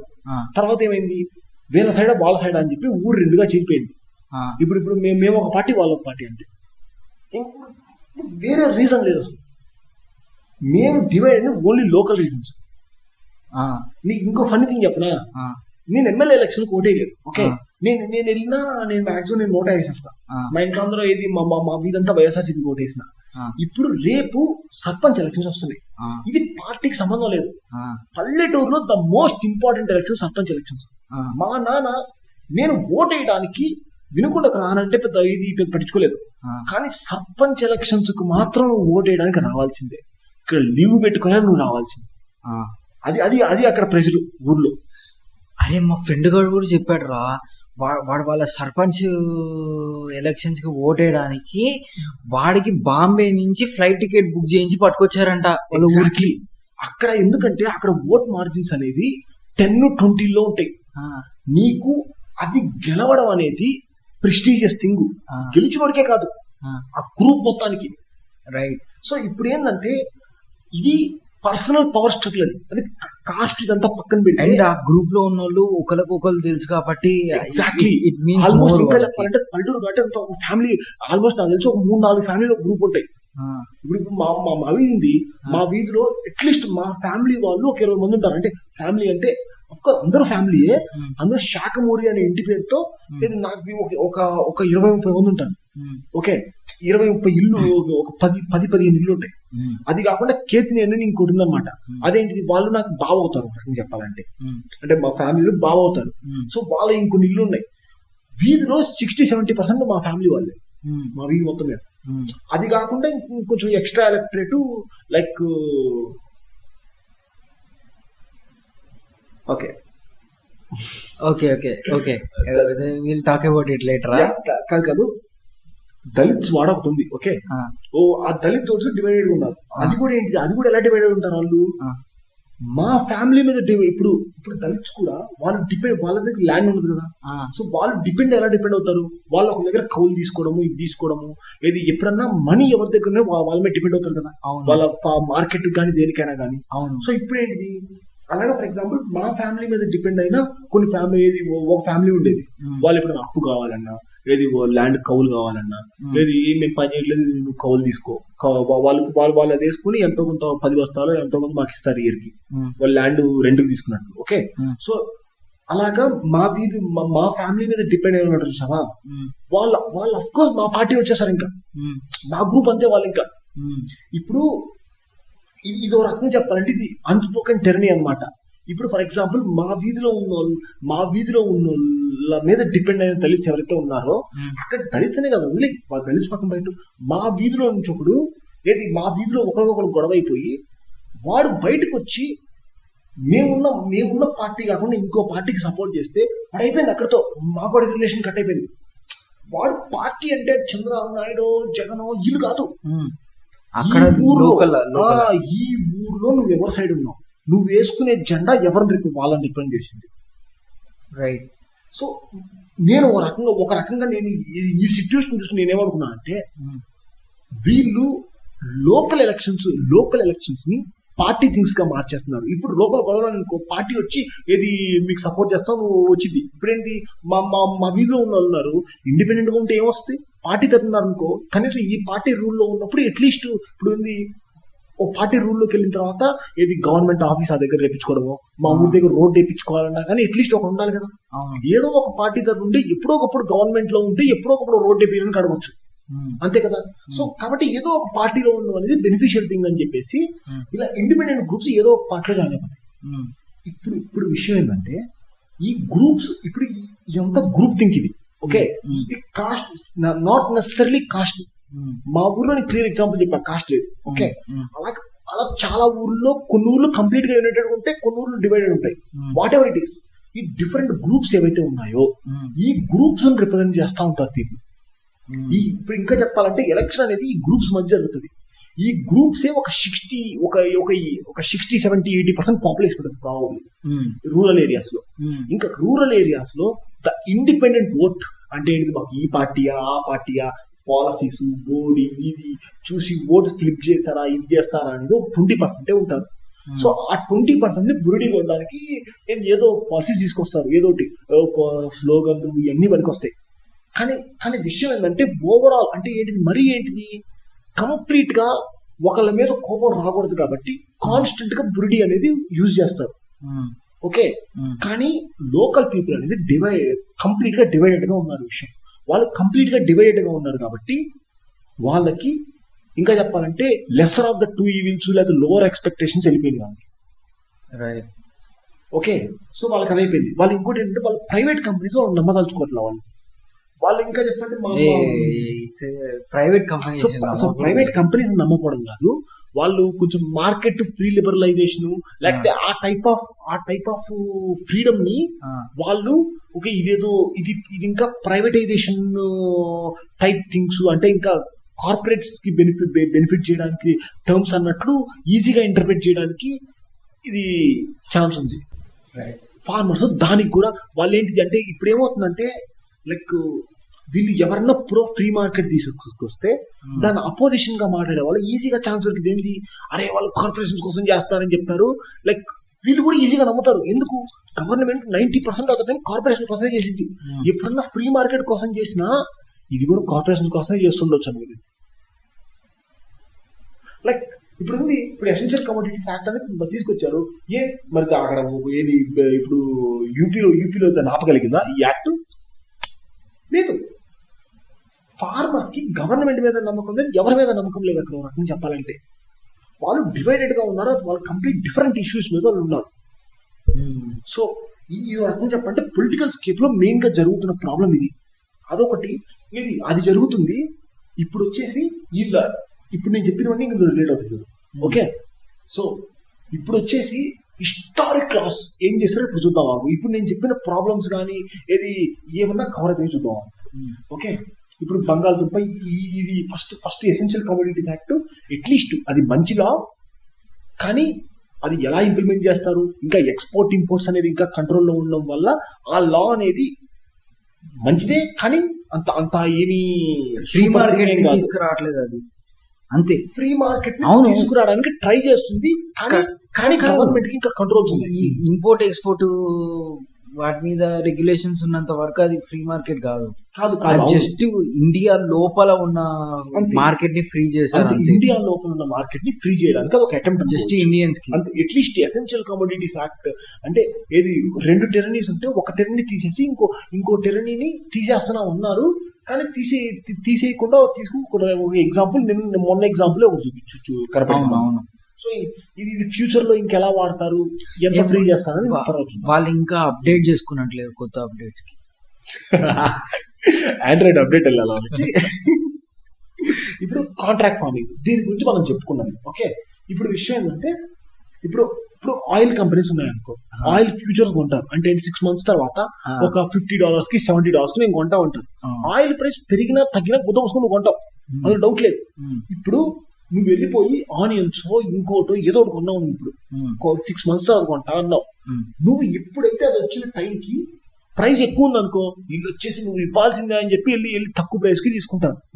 ఇప్పుడు ప్రైస్ తగ్గింది అనుకో, మార్కెట్ లో ప్రైస్ తగ్గింది అనుకో, వీళ్ళది నాకు క్వాలిటీ నచ్చలేదు ఆర్బిట్రీగా దాన్ని జడ్జ్ చేయలేవు. నువ్వు దాన్ని ఆబ్జెక్టివ్ గా చెప్పలేవు. నువ్వు దాన్ని సబ్జెక్టివ్ ఇష్యూస్ చెప్తారు వాళ్ళు. నాకు క్వాలిటీ నచ్చలేదు, పురుగు పట్టింది అక్కడ, లైట్ గా ఇదైంది చూడు, ఏదో ఒక సొల్యూషన్ చెప్తారు. ఇప్పుడు ఏంటి అంటే ఇప్పుడు దీనికి కాంట్రాక్ట్ ఫార్మింగ్ అనేది టూ వేస్ లో వర్క్ అవ్వదు, అది ఒక వేలోనే వర్కౌట్ అయింది. ఎప్పుడైతే ఫార్మర్స్ ని కాంట్రాక్టర్స్ ఎప్పుడైతే వైలేట్ చేస్తారో వాళ్ళు ఎక్కడికి వెళ్తారు? వాళ్ళు కోర్టుకి వెళ్తారా?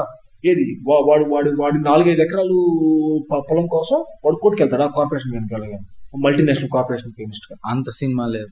సో ఇంకేం చేస్తాడు వాడు? ఏమి చేయలేడు.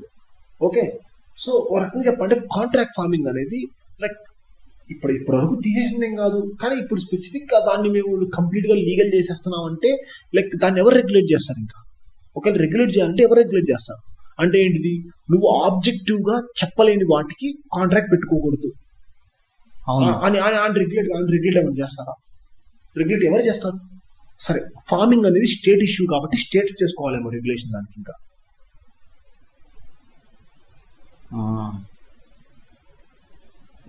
సో దానికి రెగ్యులేట్ ఎవరు చేస్తారని తెలియదు. ఓకే, సో ప్రస్తుతానికి కార్పొరేట్ ఫార్మింగ్ ఇంకొన్ని చోట్ల ఎక్కడ ఉపయోగపడింది అంటే ఇప్పుడు మొన్న అనుకున్నాం కదా, లేస్ ఒక కంపెనీ ఉంది కదా, లేసు, నాకు ఒక స్పెసిఫిక్ టైప్ ఆఫ్ బంగాళదుంప కావాలి అన్నప్పుడు వెళ్ళిపోయి ఆ బంగాళదుంపని ఫార్మర్ తో కాంట్రాక్ట్ పెట్టుకుని లైక్ ఆ ఫార్మర్ తో పండించింది. వాడు పండించిన పంట మొత్తం మళ్ళీ వాళ్ళు కొనేసుకుంటారు లేస్ వాళ్ళు. ఓకే, సో అలా లేస్ లాంటి ప్రైవేట్ కంపెనీస్ కానీ లేదా కొన్ని కంపెనీస్ ఏం చేస్తాయి, మేము ఎక్స్పోర్ట్ కి ఈ టైప్ వాడాలనుకుంటున్నాం, మేము ఇంత క్వాలిటీ ఉండాలి, సో దానికి సంబంధించిన ఈ వాడతాం. ఏది ఈ మీరు చేయండి అంటారు. కొన్నిసార్లు ఏం చేస్తారంటే ఫార్మర్స్ డైరెక్ట్ గా ఏంటిది నీ పొలంకి నువ్వే చూసుకుంటావు కానీ నువ్వు ఆల్మోస్ట్ కూలోళ్ళు లెక్క అన్నట్లు లైక్ మేమే సీడ్స్ కొని పెడతాము, మేమే ఇది చేసి పెడతాము, లేదు నువ్వు జస్ట్ చూసుకొని at the end of the day మేము అవుట్పుట్ తీసుకుంటాం ఇంత ప్రైస్ అన్నట్టు తీసుకెళ్ళిపోవచ్చు.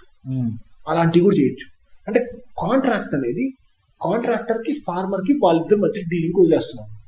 ఓకే, ఓ రకంగా చెప్తే ఆ డీల్ చేసుకోవడం ఐడియల్ గా మంచిదే. కానీ ఇందా చెప్పినా కదా ఆబ్వియస్ కేసు చెప్పినా కార్పొరేషన్స్ లాని వైలేట్ చేస్తే ఏది ఫార్మర్స్ ఎక్కడికి వెళ్ళగలరు? కోర్టులకు వెళ్తారా? ఎక్కడికి వెళ్తారు? అవును అదే నాకు అర్థమైంది. అవును.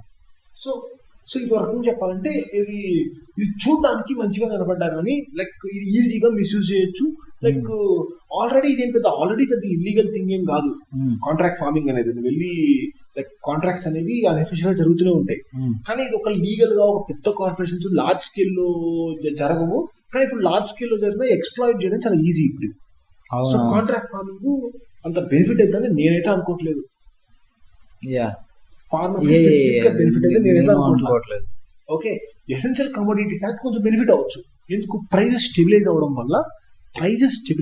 వల్ల ఎప్పుడైతే ప్రైజెస్ స్టెబిలైజ్ అవుతాయో ఇప్పుడు అసలు అవ్వదు. అవును, కాంట్రాక్ట్ ఫార్మింగ్ కుదరదు అసలు, యూజ్లెస్ థింగ్. అది అది అది పక్కగా కార్పొరేషన్స్ కే బెనిఫిట్ అవుతుంది. అది సో డౌట్ లేదు. మా నాన్న మీ నాన్న నువ్వు కాదు, మా నాన్న ఈజీగా పాయింట్ పట్టేశాడు ఒక విషయం. అవునవును, యూజ్లెస్ అది. ఓకే, అవును. సో నెక్స్ట్ దానికి ఓకే, ఇప్పుడు ఫార్మర్స్ కి ఇనిషియల్ గా ఏపీఎంసీ అని చెప్పి అగ్రికల్చర్ మార్కెట్ ప్రొడక్షన్ కమిటీస్ అని ఉంటాయి. ఓకే, ఇప్పుడు గవర్నమెంట్ ఏం చేసిందంటే ప్రతి ఏరియాలో వెళ్ళిపోయి మార్కెట్లు పెట్టింది. ఇప్పుడు ఫార్మర్స్ కి ఏంటి, ఎక్కువ మార్కెట్లు కావాలి కదా. ఫార్మర్స్ కి ఎక్కువ మార్కెట్స్ ఉంటే వాళ్ళ మార్కెట్ యాక్సెసిబిలిటీ ఎక్కువ ఉంటుంది. సో వాళ్ళ ప్రొడక్ట్స్ అమ్ముకోవడానికి ఎక్కువ ప్లేసులు దొరుకుతాయి. ఇప్పుడు ఏంటి, దీనికోసము అప్పట్లో ఏంటంటే గవర్నమెంట్ క్రాప్స్ అనేవి ఓన్లీ ఏపీఎంసీ మండీల్లో మాత్రమే అమ్మాలని చెప్పి ఒక లా పాస్ చేసింది. ఓకే, సో అవి ప్రతి స్టేట్ వాళ్ళ ఓన్ గా లాస్ పాస్ చేసుకుంది. ఓకే, ఇప్పుడు ఇక్కడ దీన్ని ఏమంటారు, ఇప్పుడు వచ్చేసి గవర్నమెంట్ వచ్చేసి ఏపీఎంసీలో అమ్మకూడదు, మీ ఇష్టం వచ్చిన చోట మీరు అమ్ముకోవచ్చు అని చెప్పేసి ఇది బేసిక్ బిల్ అనమాట. కాకు అంటే ఇప్పుడు స్టేట్ గవర్నమెంట్ పెట్టుకున్న లాస్ ఇల్లీగల్ అని చెప్పి సెంట్రల్ గవర్నమెంట్ ఈ లాతో చెప్తుందా? స్టేట్ గవర్నమెంట్ లోకల్ లాస్ కదా, స్టేట్ లాస్. అవును, ఇప్పుడు అవి సెంట్రల్ గవర్నమెంట్ వచ్చి ఏపీఎంసీస్ ఎక్కడైనా మీరు అమ్ముకోవచ్చు అని చెప్పి ఇప్పుడు లా పాస్ చేసింది. ఇప్పుడు నలిఫై చేసినట్టే కొంచెం అవి యూజ్లెస్. ఇప్పుడు అక్కడ నెక్స్ట్ పాయింట్ వస్తుంది. ఓకే, ఇప్పుడు అగ్రికల్చర్ మార్కెటింగ్ అనేది కాన్స్టిట్యూషనల్ గా అది state rights. Okay, central government వచ్చేసి స్టేట్ రైట్స్ ని ఎట్లా వస్తుంది? ఇప్పుడు ఏంటంటే స్టేట్స్ ఏం చేస్తాయి, అగ్రికల్చర్ మార్కెటింగ్ కాన్స్టిట్యూషనల్ గా స్టేట్ రైట్స్ కాబట్టి వీళ్ళు ఇంకొక లా పాస్ చేసి దీన్ని నలిఫై చేసి పెట్టేస్తారు. ఆ ప్రొవిజన్ ఉంది స్టేట్స్ కి. ఓకే, ఆ ప్రొవిజన్ స్టేట్స్ కి ఉంది. అంటే ఒక రకంగా చెప్పాలంటే ఇది స్టేట్ రైట్స్ మీద డైరెక్ట్ అటాక్. ఇది స్టేట్ రైట్స్ మీద. ఇప్పుడు ఇది స్టేట్స్ దీన్ని అపోజ్ చేసి దీన్ని నలిఫై చేయొచ్చు. ఓకే, సో ఇప్పుడు ఇది స్టేట్స్ అయితే నలిఫై చేసి అపోజిషన్ లో ఉన్న స్టేట్స్ నలిఫై చేసేస్తాయి. రూలింగ్ లో ఉన్న స్టేట్స్ వాళ్ళకి ఇష్టం లేకపోయినా ఇంక ఇంప్లిమెంట్ చేసేస్తారు. సరే, ఓకే, ముందు అసలు ఈ బిల్లు గురించి చూద్దాం మనం ఒకసారి. ఓకే, ముందు ఈ బిల్లు మంచిదా చెడుదా అన్న పక్క ఇది ముందు దాని గురించి చూద్దాం. ఓకే, ఇప్పుడు ఫార్మర్స్ కి మనం ఆల్రెడీ అనుకున్నాం కదా, ఫార్మర్స్ కి కన్జ్యూమర్ కి జరిగిన టైంలో ఎప్పుడు కన్జ్యూమర్ సైడ్ ఫార్మర్స్ సంకన అయిపోతారు. ఓకే, ఇప్పుడు ఫార్మర్స్ సంకన అయిపో one of the major assurance ఏంటంటే నువ్వు కొన్ని పర్టికులర్ క్రాప్స్ కి government guarantee prices, minimum support price అని చెప్పి, నువ్వు రైస్ కి అయితే ఇంత, వీట్ కి అయితే ఇంత, కార్న్ కి అయితే ఇంత, అలా కొన్ని ఫిక్స్డ్ కొన్ని వాటికి ఇచ్చింది. ఆనియన్ లేదు అందులో. ఓకే, ఆనియన్స్ కి ఇలాంటి వాటికి ఇది. ఓకే, ఇప్పుడు ఫుడ్ కార్పొరేషన్ ఆఫ్ ఇండియా అని చెప్పి ఒక సెంట్రల్ గవర్నమెంట్ ఓన్డ్ ఒక పబ్లిక్ సెక్టర్ కంపెనీ ఉంది. ఓకే, అదేం చేసిందంటే ఎంఎస్పీకి వెళ్ళి జనాల దగ్గర నుంచి కొనుక్కుంటా ఉంటది. వెళ్ళి కొంటా. Minimum support price. Okay okay okay, అది మినిమం సపోర్ట్ ప్రైస్ అని చెప్పి వెళ్ళి కొనుక్కుంటా ఉంటది. ఇప్పుడు ఆ కొనుక్కోవడం ఎక్కడ ఉంది అంటే ఏపీఎంసీ మండీస్ లో కొనుక్కునేది. ఓకే, ఇప్పుడు ఫార్మర్స్ ఏపీఎంసీ మండీస్ లోనే ఎందుకు అమ్మాలి, ఎక్కడైనా అమ్ముకోవచ్చు కదా అన్నది మంచి ఐడియా. అది ఆబ్వియస్లీ గుడ్ ఐడియా. ఓకే, ఇప్పుడు దీన్ని ఏమంటారు ఇంకా చెప్పాలంటే ఏపీఎంసీ మండీలో అమ్మడం వల్ల చాలా ఇది ఆల్రెడీ రూల్స్ అనేవి ఆల్రెడీ చాలా లూజ్ చేస్తారు. ఫర్ ఎగ్జాంపుల్ ఇప్పుడు ఆంధ్ర ఉంది, ఆంధ్రాలో ఆల్మోస్ట్ నువ్వు ప్రైవేట్ గా రైస్ తీసుకెళ్ళి రైస్ మిల్ లో తీసుకోవచ్చు. ఆల్మోస్ట్ అన్అఫిషియల్లీ ఆర్ అఫిషియల్లీ డైరెక్ట్ గా నువ్వు ట్రేడ్ అది బయట జరిగిపోయింది. ఇంకా చెప్పాలంటే 90% ఆఫ్ ద క్రాప్స్ అనేవి ఇది ఏపీఎంసీకి బయటే జరగడానికి ఛాన్సెస్ అనేవి ఆల్రెడీ ఉన్నాయి. అదే బిజినెస్ ఆల్రెడీ ఉన్నాయి. అంటే ఈ లా స్పెసిఫిక్ గా ఇప్పుడు వచ్చేసి బయట చేయడం లీగల్ చేస్తున్నాం అని దాని వల్ల పెద్ద ఇంపాక్ట్ వస్తలేదు పక్కన పెడితే, కొన్ని స్టేట్స్ మాత్రం ఏది స్పెసిఫిక్ గా ఏపీఎంసీ లాస్ ని ఇంకా ఇది డీరెగ్యులేట్ చేయలేదు. ఓకే, అందులో మేజర్ గా ఉన్న స్టేట్స్ ఏంటంటే ఏది లైక్ పంజాబ్, హర్యానా, ఏది ఈ స్టేట్స్ అన్నమాట. ఓకే, పంజాబ్, హర్యానా లాంటి స్టేట్స్. ఇప్పుడు దీంతో ఇంకో ప్రాబ్లం ఏంటంటే గవర్నమెంట్ మార్కెట్స్ మీద ఇన్వెస్ట్ చేసింది కదా. హైదరాబాద్ లో ఒక మార్కెట్ ఉంది, రేపు ఖమ్మం కొంచెం ఒక చిన్న మినీ సిటీ అయిందనుకో, ఖమ్మంలో పెద్ద మార్కెట్ పెడితే ఖమ్మం చుట్టుపక్కల ఫార్మర్స్ ఖమ్మం యాక్సెసిబుల్ ఉంటుంది కదా. అలా ఎక్కువ మార్కెట్స్, అలాగే స్టోరేజ్ కి ఎక్కువ ఇన్ఫ్రాస్ట్రక్చర్ ఇది గవర్నమెంట్ బిల్డ్ చేయాలని చెప్పి కాన్స్టెంట్ డిమాండ్ ఉంటుంది. గవర్నమెంట్ కాన్స్టెంట్ గా ఇన్వెస్ట్ చేస్తూ ఉంటుంది అనమాట. ఇప్పుడు ఏం చేస్తుంది గవర్నమెంట్ వచ్చేసి మీరు ఏపీఎంసీకి బయట అమ్ముకోవచ్చు అని చెప్పేసి గవర్నమెంట్ వచ్చి ఇంకా మార్కెట్ మీరు ఇంకో కొత్త మార్కెట్ బిల్డ్ చేయండి అంటే మాకేం పని, ప్రైవేట్ వాళ్ళు కడతారు. ఓకే, ప్రైవేట్ మార్కెట్లు వచ్చేస్తాయి, ఇన్ఫ్రాస్ట్రక్చర్ మనం ఎందుకు ప్రైవేట్ వాళ్ళకి ఇచ్చేస్తారు, ప్రైవేట్ వాళ్ళు చేసేస్తారు. ఇది లైక్ ఎట్లుందంటే ఇది చూడడానికి ఇది బాగానే ఎక్కడైనా అమ్ముకోవచ్చు అని చెప్పి, కానీ ఎక్కడైనా అమ్ముకోవచ్చు అన్నమాట. గవర్నమెంట్ ఇది కొత్త మార్కెట్ల మీద ఇన్వెస్ట్ చేయడం ఏది ఆపేయకుండా ఉండిద్దా, అది క్వశ్చన్. ఓకే, కొత్త మార్కెట్ల మీద కోల్డ్ స్టోరేజ్ ఎక్స్పాండ్ చేయాలన్న విషయం మీద ఒకప్పుడు ఎందుకు చేయలేదు, గవర్నమెంట్ దగ్గర డబ్బులు లేవు. ఓకే, ఎవ్రీ ఇయర్ కొంచెం చేసుకుంటూ పోతున్నారు అన్నది కాన్స్టెంట్ అండర్స్టాండింగ్ అనమాట. ఇప్పుడు ఏంది, మేము చేయమనేది ఏం కడతాం, మేము ప్రైవేట్ వాళ్ళు చేసేస్తాం ఇంకా. ఇప్పుడు ప్రైవేట్ వాళ్ళు చేస్తారని చెప్పి గవర్నమెంట్ ఇన్వెస్ట్ చేయడం మానేయకూడదు కదా. అవును, వీళ్ళు ఇప్పుడు గవర్నమెంట్ మానేసే ఛాన్సెస్ ఉన్నాయి. రైట్. ఇప్పుడు అదొకటి, గవర్నమెంట్ మానేస్తే అప్పుడు ప్రైవేట్ వాళ్ళకి ఎక్కువ కంట్రోల్స్ వస్తాయి అంటున్నాను. అంతే. అది కాకుండా ఇప్పుడు ఇది కాంపిటీషన్ లేకపోతే ఇంకా వాళ్ళు ఆల్మోస్ట్ మునాపోలీ రన్ చేసుకోవచ్చు. కానీ ఇంకా చెప్పాలంటే ఓ రకంగా ప్రైవేట్ మార్కెట్స్ మంచిదే, ఓ రకంగా కొన్ని ఏరియాస్ కాస్త కాంట్రాక్ట్ ఫార్మింగ్ తో కాంట్రాక్ట్ ఫార్మింగ్ తో లింక్ అయ్యి అట్ ద సేమ్ టైం వాళ్ళకి స్టోరేజ్ లిమిట్స్ అవన్నీ వాళ్ళకి అప్లై అవ్వవు, మామూలు జనాలకు అప్లై అవ్వవు, వాళ్ళకి ఎందుకు అప్లై అవ్వచ్చు పెద్ద కార్పొరేషన్స్ కి. ఈ మూడు వాళ్ళకి పర్ఫెక్ట్ గా సెట్ అవుతాయి. అవును, ఒక రకంగా ఈ మూడు సినర్జిటిక్ గా ఫార్మర్స్ కి ఎంత బెనిఫిట్ కన్నా వీళ్ళకి ఎక్కువ సినర్జిటిక్ గా ఉంటుంది. ఇంకా చెప్పాలంటే okay, still essential commodities act మంచి యాక్టే. ఇందాకేదో కామ్రేడ్ అన్నో,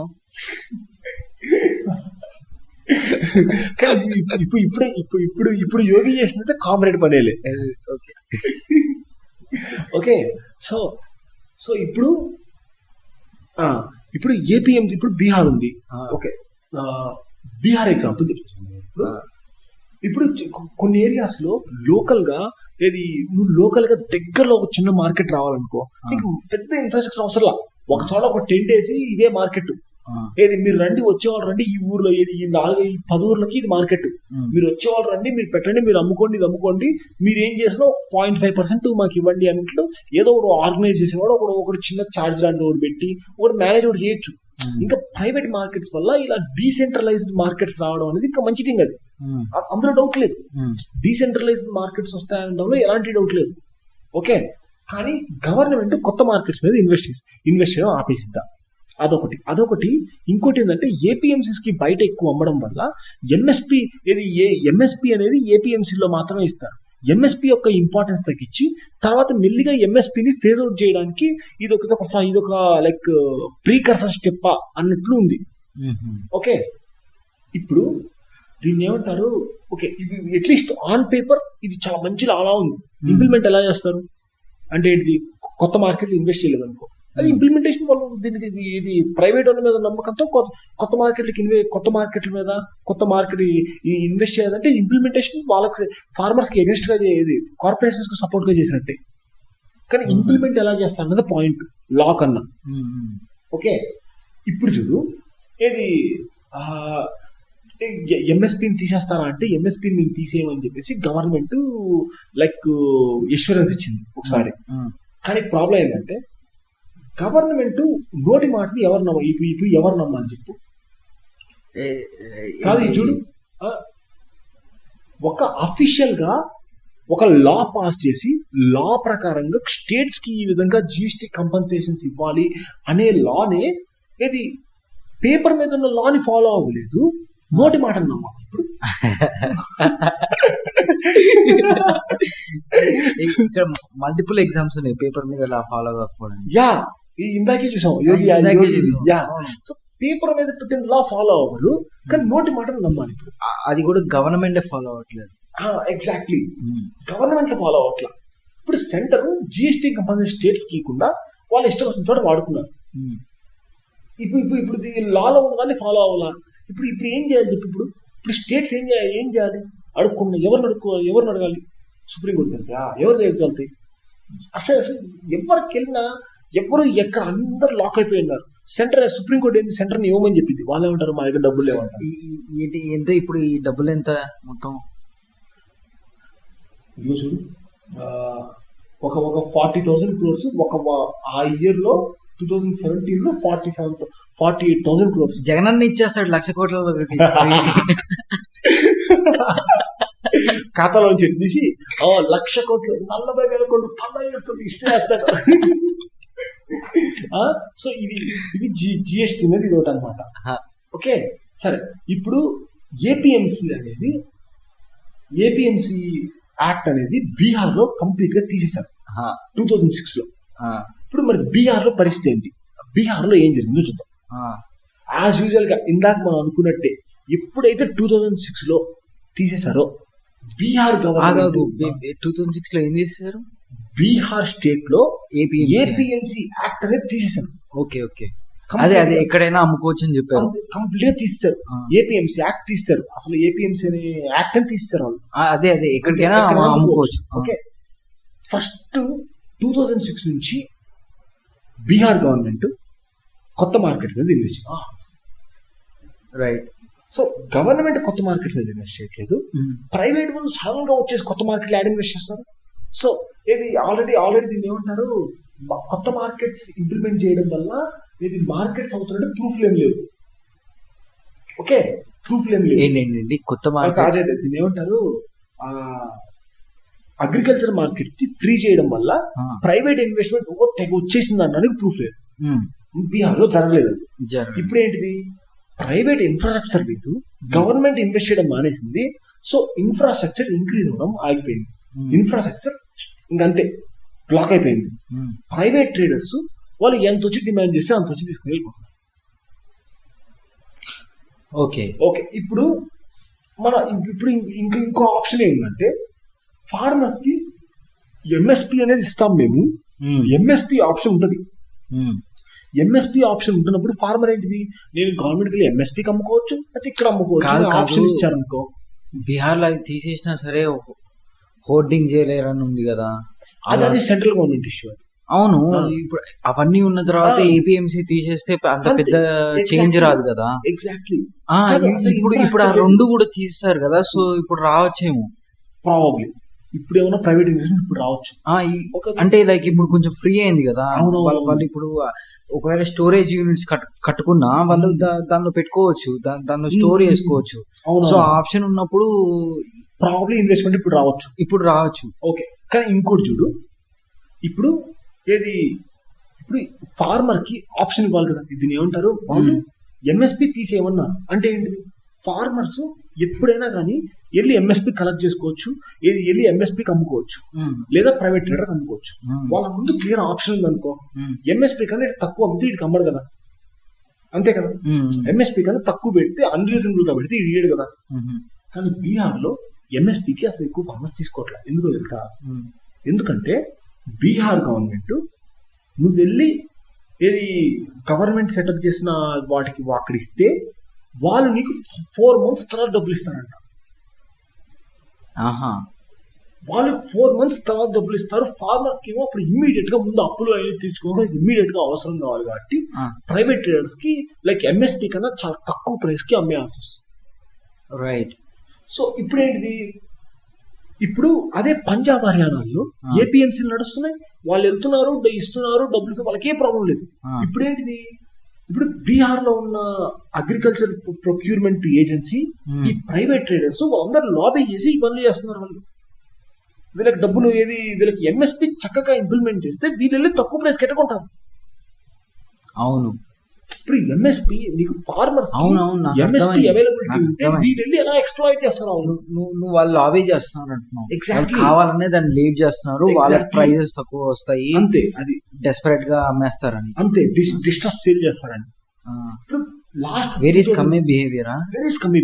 ఓకే, ఇప్పుడు బీహార్ లో ఉన్న ఫార్మర్స్ కి పంజాబ్ లో ఉన్న ఫార్మర్స్, హర్యానాలో ప్రాబబ్లీ మేము తెలివైన మంచి బిజినెస్ ప్రాక్టీస్ అనుకుంటూ ఉంటారు. లాబీ చేశారు కదా, ఇదే వాళ్ళ ఇన్వెస్ట్మెంట్ బర్తిట్ అనుకుంటారు. ఇప్పుడు దీన్ని ఏమంటారు, బీహార్ లో ఉన్న ఫార్మర్స్ ఏమో ఇది డిస్ట్రస్ సేల్ చేస్తుంటే పంజాబ్ హర్యానాలో ఉన్న ఫార్మర్ ఏమో ఏకదమ్ ఎంఎస్పీ కమ్ముకుని వాళ్ళు ఏకదమ్ మంచి ప్రాస్పరస్ గా ఉన్నారు. ఓ రకంగా ఫార్మింగ్ లో ప్రాస్పరస్ గా ఉన్నారు. సో ఇప్పుడేంటి, పంజాబ్ హర్యానాలో ఉన్న వాళ్ళు బీహార్ లో ఉన్న వాళ్ళ పరిస్థితి మాకు పట్టకూడదని చెప్పి వాళ్ళు రోడ్డు మీద ప్రొటెస్ట్ చేస్తున్నారు. రైట్. సో ఇప్పుడు ఇప్పుడు ఎంఎస్పీ వల్ల డిఫరెంట్ ప్రాబ్లమ్స్ ఉన్నాయి. ఇప్పుడు ఎంఎస్పీతో ఉన్న ప్రాబ్లం ఏంటంటే ఎంఎస్పీ రాంగ్ ఇన్సెంటివ్ ఇస్తుంది. ఇప్పుడు నువ్వేంటిది, ఏ క్రాప్స్ కి అయితే ఎంఎస్పీ ఇచ్చావో ఆ క్రాప్స్ మీద ఫార్మర్స్ ఇంకేంటిది ఆ క్రాప్స్ వైపుకి ఇంకెళ్ళిపోదామని చూస్తారు. ఎందుకు, గవర్నమెంట్ గ్యారంటీ ఇస్తుందని చెప్పి. దానివల్ల ఏమవుతుంది, అవి ఓవర్ ప్రొడక్షన్ లోకి వెళ్ళిపోతున్నాయి. ఇప్పుడు ఇండియాలో రైస్ ఓవర్ ప్రొడక్షన్ లో ఉంది. సో యూజ్లెస్ థింగ్ కొన్ని ఏం చేస్తారు తెలుసా, కొన్ని ఫుడ్ కార్పొరేషన్ ఆఫ్ ఇండియా దగ్గర లోడ్స్ అన్ని నిండిపోతాయి, అందుకే స్టోరేజ్ లేదు. కానీ ఎలక్షన్స్ వస్తున్నాయి, మళ్ళీ మనం కొత్త బ్యాచ్ కొనాలి, పీపుల్ దగ్గర నుంచి కొత్త బ్యాచ్ కొనాలంటే ఏం చేయాలి, వీటన్నిటిని తీసుకెళ్ళి డస్ట్బిన్ లో పడేసి మళ్ళీ కొత్త బ్యాచ్ కొంటారు. కొన్నిసార్లు ఆ పని కూడా చేశారు. ఏంటి వాళ్ళు వేస్ట్ చేశారా, జస్ట్ కొనుక్కొని వేస్ట్ చేశారా? కొనుక్కొని ఫుడ్ కార్పొరేషన్ ఆఫ్ ఇండియా కొనుక్కొని తీసుకెళ్లి డస్ట్బిన్ లో పడేసి ఖాళీ చేసి మళ్ళీ కొత్త కొనుక్కుంది. అది అదేంట్రా, ఇది ఎంఎస్పీతో ఉన్న ప్రాబ్లం. ఇది మరి రేషన్ రైస్ లో రాళ్ళు ఎందుకున్నాయి, దానికి సంబంధం ఏంటి? అంటే అది కూడా గవర్నమెంట్దే కదా, గవర్నమెంట్ ఇచ్చేదే కదా అది కూడా. రేషన్ రైస్ గవర్నమెంట్ ఓకే, వాళ్ళ దగ్గర గ్రెయిన్ పెట్టుకొని ఏంటి. అవునా? అవును, చాలా ఇన్సేన్. అప్పుడప్పుడు ఇలాంటి పనులు చేస్తుంది, చాలా ఇన్సేన్ ఉంది. ఎగ్జాక్ట్లీ, అవును, అప్పుడప్పుడు ఇలాంటి పనులు చేస్తుంది. ఇలాంటి పనులు ఎందుకు చేస్తుంది అంటే ఓవర్ ప్రొడక్షన్ అవుతుంది, కానీ food corporation of India MSP కొనాలని రూల్ ఉంది. సో వాళ్ళు వచ్చి కొనాలి, ఇంకా తప్పదు, కొనాలి. ఎక్కడ రాసి పెట్టుకుంటారు, తీసుకెళ్ళి పడేస్తారు. ఎక్స్పోర్ట్ చేయలేదా దాన్ని? అరే ఇండియా నుంచి రైస్ ఎక్స్పోర్ట్ చేయరా, రైస్ తీసుకునే కంట్రీలు ఏమున్నాయి? మన ఓవర్ ప్రొడక్షన్ కి ఏది, అరే ఎక్స్పోర్ట్ చేయగలిగితే చేస్తారా, కానీ ఎవడన్నా కావాలంటే కదా ఎక్స్పోర్ట్ చేసేది. రైస్ ఎవరికి కావాలంటున్నావా? మనం అన్ని ఆ కంట్రీస్ కూడా పండించుకుంటారు వాళ్ళు. సరే రైస్ కాదు, ఇంకొన్ని ఉన్నాయి. ఏది ఎక్స్పోర్ట్ కి అవసరమైన ఎంతైతే ఉందో దానికన్నా నువ్వు ఎంఎస్పీ పెట్టడం వల్ల ఓవర్ ప్రొడక్షన్ క్రియేట్ అవుతుంది. ఎంఎస్పీ అనేది స్టూపిడ్ థింగ్ కాదు. నేను జస్ట్ అది పారడం కాకుండా దానికి ఇంకా వేరే అది ఎవరికి వద్దు, అది ఎవరికి వద్దు. అరే అట్లీస్ట్ లైక్ స్టోరేజ్ ఇంకో పక్క కాదు, అంటే ఫ్రెండ్లీ ఎఫర్ట్స్ తోటి ఫారిన్ కంట్రీస్ పంపించచ్చు కదా. ఓకే ఫైన్, అలాంటి ఏమన్నా డిప్లొమాటిక్ గా ఓకే ఫైన్. ఇట్లీ అంటే లైక్ మరీ చాలా ఇన్సైన్ ఉంది, డస్ట్బిన్ లో పారేసి మళ్ళీ కొనుక్కోవడం అనేది. వాళ్ళకి ఇంకోటి దొరకలేదా అసలు, ఇంకో ఐడియా రాలేదా అసలు? సో ఏమైనా ఉందా దానికి లింక్? ఆగు, అసలు చాలా ఇన్సేన్ ఉంది అసలు అది. Okay, food corporation of India dumps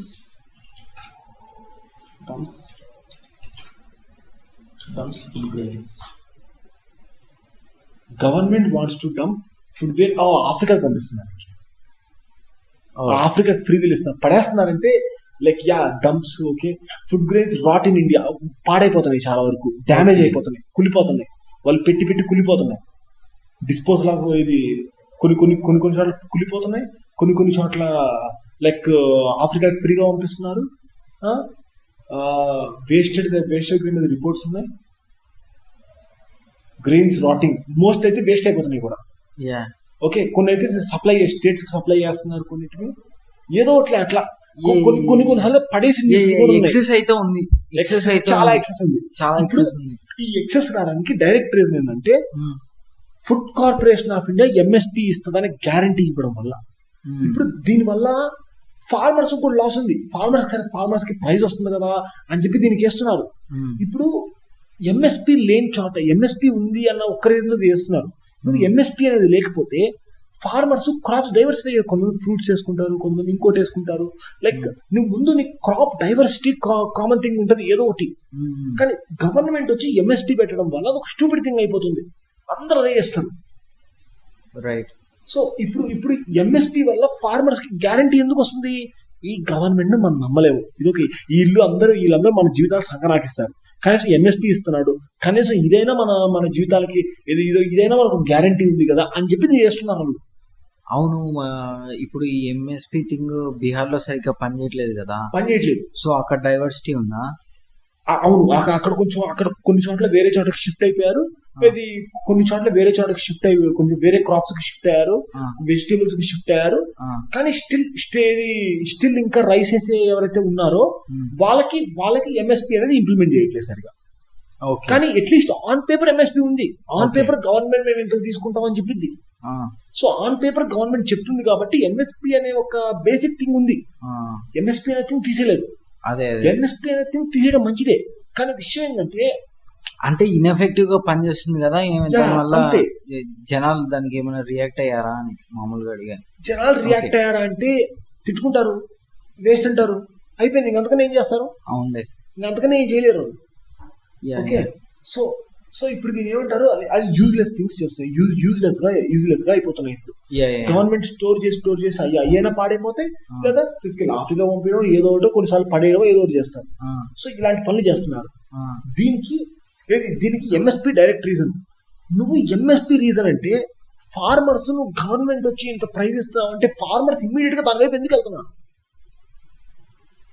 ఎందుకంటే ఫార్మర్స్ కి గ్యారంటీ అనే కాదు, ఫార్మర్స్ వేరే ఇంకేమన్నా చేస్తే వాటి ప్రైజ్ ఏదైనా పెరిగితే మీరు ఊరుకుంటారా?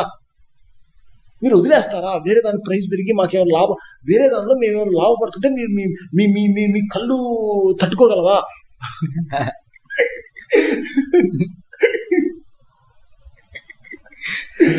అది క్వశ్చన్ ఇక్కడ. సో ఇప్పుడు ఏంటిది, లైక్ కనీసం ఎంఎస్పీ ఇస్తే కనీసం పోనీ లేదా అని తీసుకోవచ్చు. ఇప్పుడు పంజాబ్ హర్యానాలో ఇక ఇంట్రెస్టింగ్ కేసు జరుగుతుంది. ఇక్కడ ఏంటంటే పంజాబ్ గవర్నమెంట్ ఏం చేస్తుంది, పంజాబ్ గవర్నమెంట్ ఏపీఎంసీలో అమ్మే ఫుడ్ గ్రెయిన్స్ మీద ట్యాక్స్ వేస్తుంది. ఆ ట్యాక్స్ ఎవరికి వేస్తుంది? కొనుక్కునేవాడి మీద వేస్తుంది. కొనుక్కునేది ఎవరు? Food corporation of India, central government. So వాళ్ళే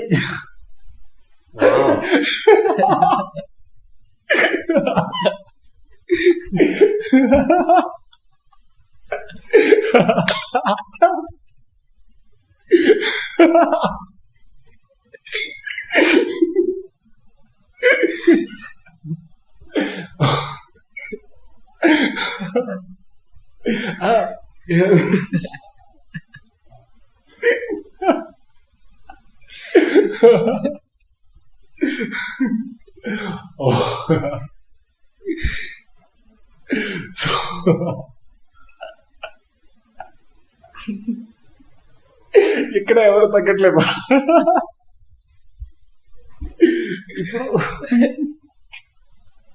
ఇప్పుడు చూడు, ఇప్పుడు వాళ్ళు ఒక 6% ట్యాక్స్ వేస్తున్నారు. మన జిఎస్టీ లాగా 18% వేయట్లేదు, 6% వేస్తున్నారులే. Central government food corporation of India మీద స్టేట్ గవర్నమెంట్ ట్యాక్స్ వేస్తుంది. పంజాబ్ స్టేట్ గవర్నమెంట్ ఒక జేబులో తీసి ఇంకో జేబులో పెట్టుకుంటాం. కాదు, కానీ విషయం ఏంటంటే స్టేట్ గవర్నమెంట్ సెంట్రల్ గవర్నమెంట్ కదా. రైట్. సో అంటే ఏది లైక్ తండ్రి జేబులో నుంచి పిల్లోడు తీసేస్తున్నారు. రైట్. అది నువ్వు మీ నా జేబులో తీసుకున్నట్టు. అది నిజంలే. అరే అది ఎప్పుడో చిన్నప్పుడు లేదా? చిన్నప్పుడు నేను కూడా తీసుకున్నా. ఒక్కడే కాదు, నేను కూడా నువ్వు నేనే కాదు అందరూ పిల్లలు పేరెంట్స్ దగ్గర నుంచి డబ్బులు తీయకపోతే వాళ్ళ జీవితంలో చాలా మిస్ అయినట్టు.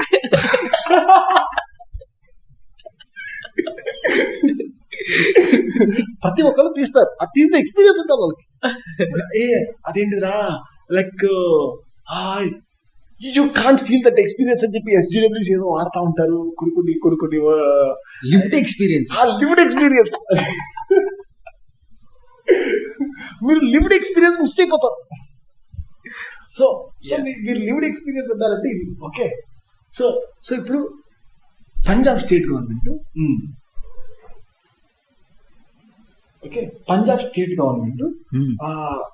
సెంట్రల్ గవర్నమెంట్ ట్యాక్స్ తీసుకునేది. పంజాబ్ స్టేట్ గవర్నమెంట్ కి ఒక 5,000 కోట్లు ట్యాక్స్ వస్తుంది దగ్గర. పంజాబ్ గవర్నమెంట్ ఏం చేస్తుంది, 5,000 కోట్లకి ఫ్రీ కరెంట్ ఏది ఫార్మర్స్ కి మళ్ళీ రీరూట్ చేస్తారు. ఓకే, ఇప్పుడు సెంట్రల్ గవర్నమెంట్ వచ్చి నువ్వు ఏపీఎంసీలో కానీ ఎక్కడన్నా అమ్ముకోవచ్చు అంటే ఏది పంజాబ్ స్టేట్ గవర్నమెంట్ వాళ్ళు ఇంకెక్కడన్నా అమ్ముకుంటే మేమే ట్యాక్స్ వేస్తాం. పంజాబ్ హర్యానా గవర్నమెంట్ రెండిట్లో ఇష్యూ ఉంది. హర్యానా వాళ్ళు ఏమో అరే బీజేపీ వాళ్ళు ఇది ఏం చేద్దాంలే ఎవరికి ఇష్టం లేదు సర్లే కానీ అని చెప్పేసి వాళ్ళు కంటిన్యూ చేస్తారు. కానీ పంజాబ్ లో మాత్రం ఏది రెండు పక్క అన్ని వైపు నుంచి అపోజిషన్ ఉంది. అక్కడున్న ఫార్మర్స్ కి వీళ్ళు బీహార్ లో మన పరిస్థితి అయిపోయిద్దేమో అని చెప్పి వాళ్ళ అపోజిషన్. పంజాబ్ గవర్నమెంట్ కి మన ట్యాక్స్ పోయిద్దని మన opposition. Punjab opposition party Akali Dal వీళ్ళెవరికి రెండు పార్టీలకి ఏపీఎంసీ మండీస్ మీద కంట్రోల్ ఉందన్నమాట. అంటే ఏ ఏరియా ఏపీఎంసీ మండీస్ మీద వాళ్ళు మనుషులు పెట్టుకుంటా ఉంటారు కదా, వాళ్ళ గవర్నమెంట్ ఉన్నప్పుడు వాళ్ళు, వేరే గవర్నమెంట్ ఉన్నప్పుడు వీళ్ళు. కానీ అల్టిమేట్ గా అన్ని గవర్నమెంట్ లో కొన్ని ఏరియాలు వీళ్ళ చేతిలో, కొన్ని ఏరియా వాళ్ళ చేతిలో ఉంటాయి కదా. ఏపీఎంసీ మండీ ఏదైతే కంట్రోల్ ఉంటుందో ఆ మండీలో కూడా కొంచెం మనీ ఉంది. సో ఆ మనీ డైరెక్ట్ గా పొలిటికల్ పార్టీస్ కూడా లింక్ ఉంది. సో ఆ పొలిటికల్ పార్టీస్ కి ఇష్టం లేదు ఏది ఆ ఏపీఎంసీ మండీ చేసే ఒక మేజర్ కమ్యూనిటీ చేస్తుంది చాట్ 6 అని చెప్పి. వాళ్ళకి ఇష్టం లేదు, ఫార్మర్స్ కి ఇష్టం లేదు, ఎవరికి ఇష్టం లేదు అసలు. ఏది ఆల్మోస్ట్ అందుకే అక్కడ భయంకరమైన ప్రొటెస్ట్ జరుగుతున్నాయి అక్కడ ఏది దీనికి ఎగ్నెస్ట్ గా. సో వాళ్ళు నల్లిఫై చేసేస్తున్నారు లాని. హర్యానాకి తప్పదు, వాళ్ళు బీజేపీ గవర్నమెంట్ గా తప్పదు వాళ్ళకి. సో వాళ్ళు ఇంప్లిమెంట్ చేయాలి తప్పదు. సో ఇప్పుడు అల్టిమేట్ గా జరుగుతుంది అయితే అది ఇప్పుడు ఏది పంజాబ్ గవర్నమెంట్ నల్లిఫై చేస్తుంది. ఇప్పుడు ఈ థర్డ్ లాని కంప్లీట్ గా నల్లిఫై చేసేయచ్చు అంతే. అది ఇది protest, invasion of state rights. Okay, ఇప్పుడు ఈ బిల్స్ ఎలా పాస్ చేశారు? ఓకే ఈ ముందు ఈ బిల్స్ లాభాలేంటి, నష్టాలేంటి, స్టేక్ హోల్డర్స్ ఏంటి అన్నది మనం డిస్కషన్ ఇప్పుడు దాకా. ఓకే, ముందు ఈ బిల్స్ జనరల్ గా ఎలా పాస్ అవుతాయి? లోక్సభలో పాస్ చేస్తారు, తర్వాత రాజ్యసభలో పాస్ చేస్తారు. ఫస్ట్ ఆఫ్ ఆల్ ఇందా మనం అనుకుంటే ఈ థర్డ్ బిల్లు అది స్టేట్స్ ఓవర్ రైడ్ చేయొచ్చు, సెంట్రల్ గవర్నమెంట్ ఊరికే ఎక్సెస్ పవర్ ఇంప్లిమెంట్ చేస్తుంది, స్టేట్స్ ఓవర్ రైడ్ చేయొచ్చు అనేది థర్డ్ బిల్. ఈ బిల్లు ఉన్నా లేకపోయినా స్టేట్స్ ఇంప్లిమెంట్ చేసుకుని స్టేట్స్ ఇంప్లిమెంట్ చేయొచ్చు. ఒకవేళ ఇప్పుడు థర్డ్ బిల్ ఇంప్లిమెంట్ చేయకపోయినా జస్ట్ బీజేపీ డిసైడ్ అయిపోయి బీజేపీ స్టేట్స్ అన్ని ఏది ఏపీఎంసీ యాక్ట్ ని తీసేయండి అని చెప్పి వాళ్ళ స్టేట్స్ ఏపీఎంసీ యాక్ట్ ని తీసేసుకునే రైట్ ఇప్పుడు కూడా ఉంది వాళ్ళకి. లైక్ ఈ రకంగా చెప్పండి ఈ థర్డ్ బిల్ అనేది అబ్సల్యూట్ ఇన్ఎఫెక్టివ్ బిల్ అది. ఎందుకంటే అవి స్టేట్ రైట్స్ కాబట్టి స్టేట్స్ చేయాలి. నువ్వు స్టేట్స్ కావాలంటే సెంట్రల్ గవర్నమెంట్ చేయాలంటే ఏం చేయాలి? ఇంకో కాన్స్టిట్యూషనల్ అమెండ్మెంట్ చేయాలి. కాన్స్టిట్యూషనల్ అమెండ్మెంట్ చేసి అగ్రికల్చర్ ఇది ప్రొక్యూర్మెంట్, మార్కెటింగ్ అనేది స్టేట్ రైట్ కాదు అని చెప్పి కాన్స్టిట్యూషనల్ అమెండ్మెంట్ చేస్తే అది వర్క్. ఓకే సరే, ముందు ఏ బిల్స్ అయినా కానీ లోక్సభలో పాస్ అయితే రాజ్యసభలో పాస్ అవుతాయి. లోక్సభలో వాళ్ళకి సూపర్ మెజారిటీ ఉంది, వాళ్ళ ఒక్కలకి 300 ఎన్నో ఉన్నాయి. అసలు ఇంకా వాళ్ళకి కొన్ని ఎల్ఐస్ కొంతమంది ఉన్నారు, మన వైఎస్ఆర్సీపీ టీడీపీ సపోర్ట్ చేస్తున్నాయి, లేకపోతే అలా కొన్ని పార్టీలు సపోర్ట్ చేస్తాయి వాళ్ళకి.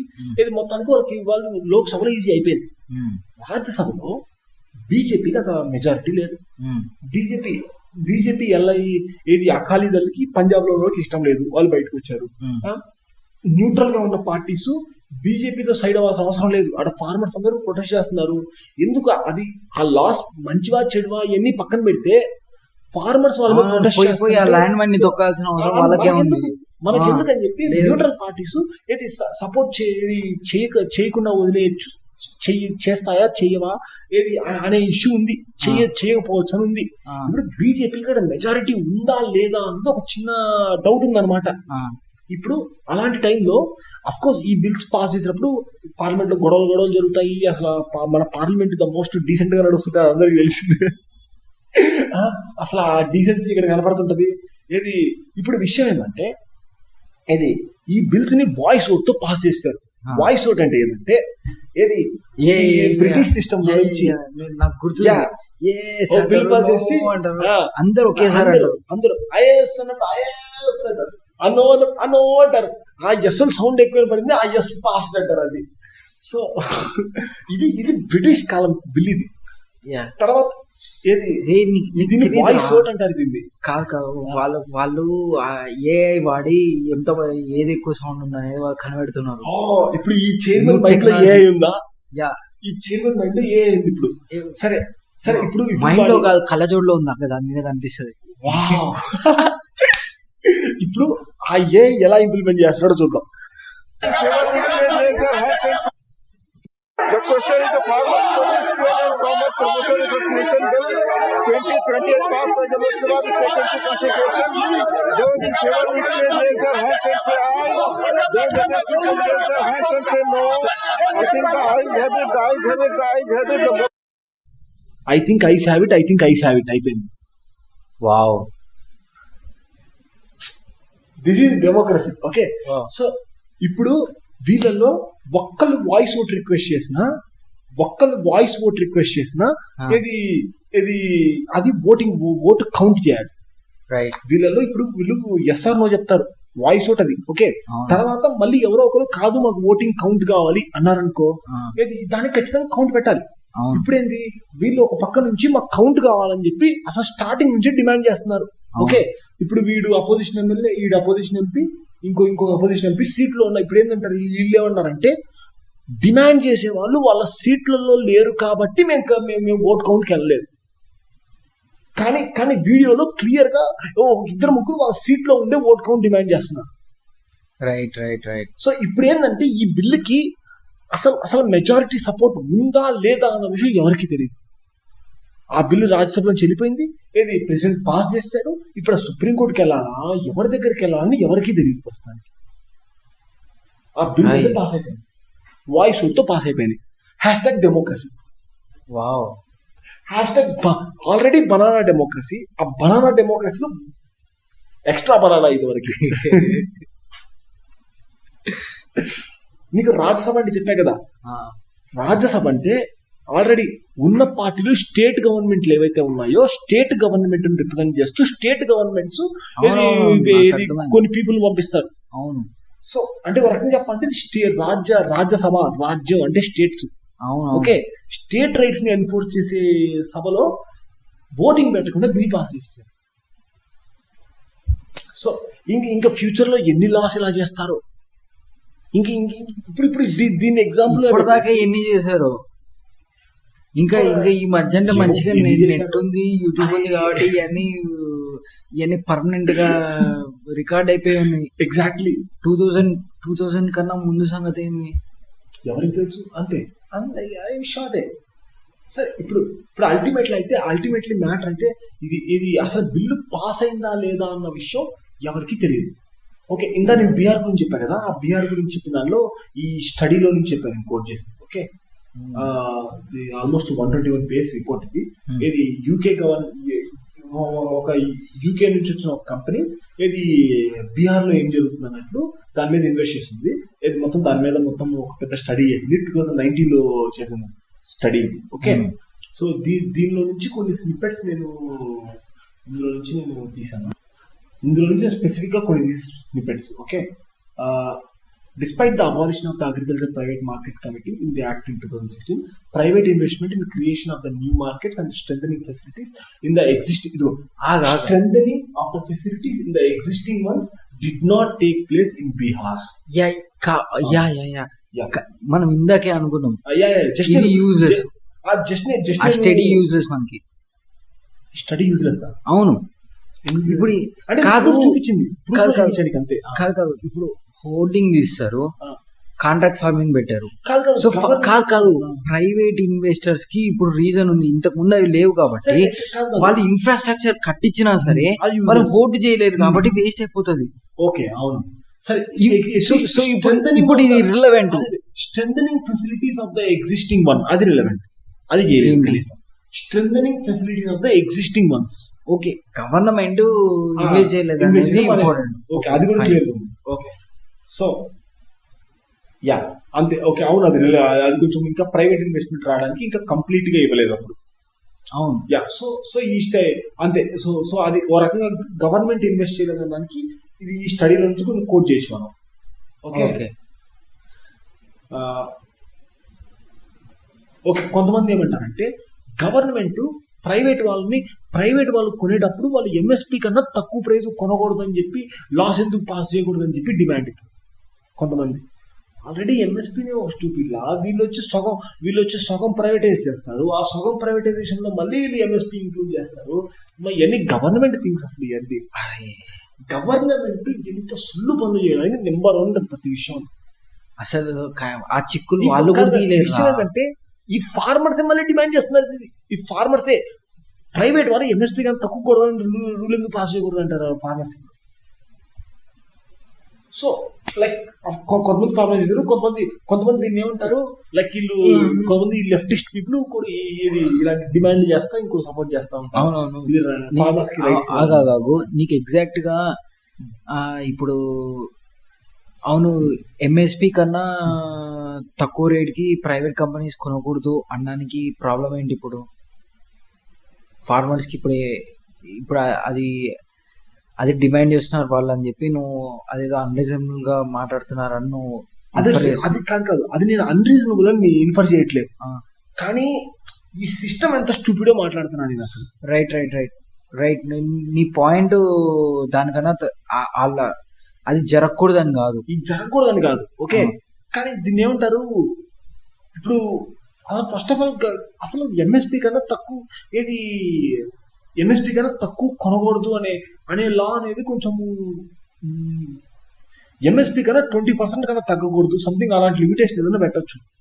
రైట్ ఇది ఎందుకు అంటున్నానంటే లైక్ ఫార్మర్స్ ఎక్కడికైనా వెళ్ళే పని లేదు, ప్రైస్ డిసైడ్ చేసినట్టే కదా అప్పుడు గవర్నమెంట్ ప్రైస్ డిసైడ్ చేసినట్టే. అంతే అది ఎలా ఫ్రీ మార్కెట్ అవుతుంది? అంతే మళ్ళీ గవర్నమెంట్ రెగ్యులేట్ చేసినట్టే. అప్పుడు గవర్నమెంట్ మళ్ళీ రెగ్యులేట్ చేసినట్టే. అంటే ఇప్పుడు ఇది తీసుకురావడానికి మేము ఫ్రీ మార్కెట్ ని ప్రమోట్ చేయడానికి తీసుకొస్తున్నాం అన్నప్పుడు మళ్ళీ వచ్చేసి ఇంకో కండిషన్ ఇంకోటి పెడితే మళ్ళీ అది ఫ్రీ మార్కెట్ ఎట్లయితుంది ప్రైస్ డిసైడ్ చేస్తే. రైట్ ఇప్పుడు దీన్ని ఏమంటారు లైక్ ఫార్మర్స్ ఎంఎస్పీ మీద డిపెండ్ అవుతున్నారు, ఫార్మర్స్ నిజంగా ఎంఎస్పీ మీద వర్రీ అవుతున్నారు. ఓకే ఇప్పుడు ఫార్మర్స్ అసలు ఎంఎస్పీ మీద ఎందుకు వర్రీ అవుతున్నారు దాని గురించి మాట్లాడడం మాత్రం మీకు ఇష్టం లేదు. ఎంఎస్పీ అనేది ఒక ప్రాబ్లమేటిక్ థింగ్ అని చెప్పి కొంతమంది అంటారు. ఎంఎస్పీని మేము తీసేయట్లేదు, జస్ట్ మేము ఫ్రీ మార్కెట్ తీసుకొస్తున్నాం అని చెప్పి ఈయన కొంచెం సగం ఫ్రీ మార్కెట్ మెజర్స్ తీసుకొస్తారు. కానీ అల్టిమేట్ గా అయితే ఏది కాదు నువ్వేమన్నావు ఇంతకుముందు మనం పబ్లిక్ ట్రాన్స్పోర్ట్ గురించి మాట్లాడుకున్నప్పుడు గవర్నమెంట్ అందులో ఇన్వాల్వ్మెంట్ లేకపోతే ప్రైవేట్ వాళ్ళు ఎలా పడితే అలా ప్రైజులు పెట్టుకుంటారు అన్నావు కదా. ఇప్పుడు ఇది యూనో లైక్ ఎంఎస్పి ఉండి రైట్ ఆప్షన్ ఉంది. అదే ఎంఎస్పి అనేది లాలో పాస్. నువ్వేమంటావు అంటే ప్రాబబ్లీ బీహార్ లాగా ఆ ప్రైవేట్ కంపెనీస్ మళ్ళీ లాబీ చేసి అది లేట్ చేయించి వాళ్ళ చీప్ గా అలా లాబీ చేయకుండా గవర్నమెంట్ ఏం చేయొచ్చు అంటే ఎంఎస్పి అనేది నీకు కంటిన్యూస్ గా ఎలాంటి డిస్రప్షన్ లేకుండా అవైలబుల్ గా పెట్టడం అనేది లాలో ఇంప్రూవ్ చేసింది అనుకో. రైట్ అంటే నువ్వేంటి బీహార్ గవర్నమెంట్ వేసినట్టు ఏది డాన్స్ వేయడం ఎంఎస్పీ మీద అలాంటివి కాకుండా అసలు ఎంఎస్పి అనేది నీకు ఆల్మోస్ట్ నీకు ఎప్పుడు కావాలంటే అప్పుడు అవైలబుల్ ఉంటుంది. దీంట్లో బిగ్గెస్ట్ ప్రాబ్లం ఏంటంటే పంట ఫార్మర్స్ చేతిలో ఉన్నప్పుడు అది తక్కువ ప్రైస్ ఉంటుంది. ఓకే సీజన్ అయిపోయి కరెక్ట్ గా ఫార్మర్స్ చేతిలో ప్రైస్ వస్తున్నప్పుడు అది తక్కువ ప్రైస్ ఉంటుంది. వాళ్ళు ట్రేడర్స్ తక్కువ ప్రైస్ ఆఫర్ చేస్తారు. ఒక 1 month అయిన తర్వాత అంటే ఫార్మర్స్ ఆ టైంకి కరెక్ట్ గా మొత్తం అంతా అమ్మేశారు అన్న తర్వాత దాని ప్రైస్ పెరుగుతుంది. ఓకే దీనికి ప్రాబ్లం ఏంటంటే ఆ టైంలో ఎంఎస్పీ ఆప్షన్ వాళ్ళకి ఇవ్వట్లేదు. ఎందుకంటే వాళ్ళు డబ్బులు 4 months తర్వాత వస్తుంటే వాళ్ళకి యాడికి దొరుకుతుంది. సో ఎంఎస్పీ ఆప్షన్ వాళ్ళకి ఆ టైంలో ఇవ్వట్లేదు. సో వాళ్ళు ప్రైవేట్ ట్రేడర్స్కి అమ్మాల్సి వస్తుంది.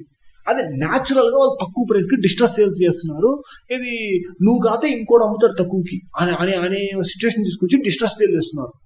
ఫార్మర్స్ కి లెవరేజ్ లేదు.